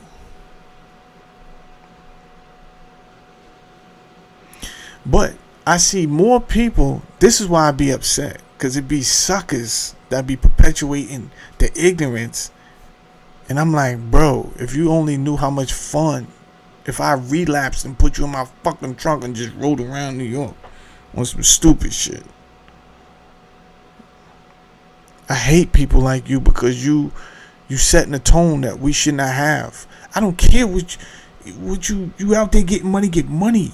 But at least you can have a decorum about yourself, bro. It don't got to be all some mean mugging ignorant. Yeah, chill out, bro. Have fun. What you like, ladies? Or can I interest you in one of the boys here? Whatever you do, I'm not gonna judge you. You understand? Whatever you want to do. Just try to be happy. Let's put that frequency back in this community. I hate watching Instagram sometimes because all they want to show is violence, and be us committing violence against us. Yo, this is a nasty frequency. Why would they allow this? We share it because we get views, right? Now all of a sudden in your head you somebody special because 10,000 people watched your channel that was showing black people hurting black people. That's not a surprise that 10,000 people watch, but that is enough validity for you because you ain't never really tried to do anything, become something on your own. It's too hard. It's way easier to perpetuate ignorance and then get a response. Oh, I'm going to keep on doing that. I'm going to keep on being a fucking scumbag.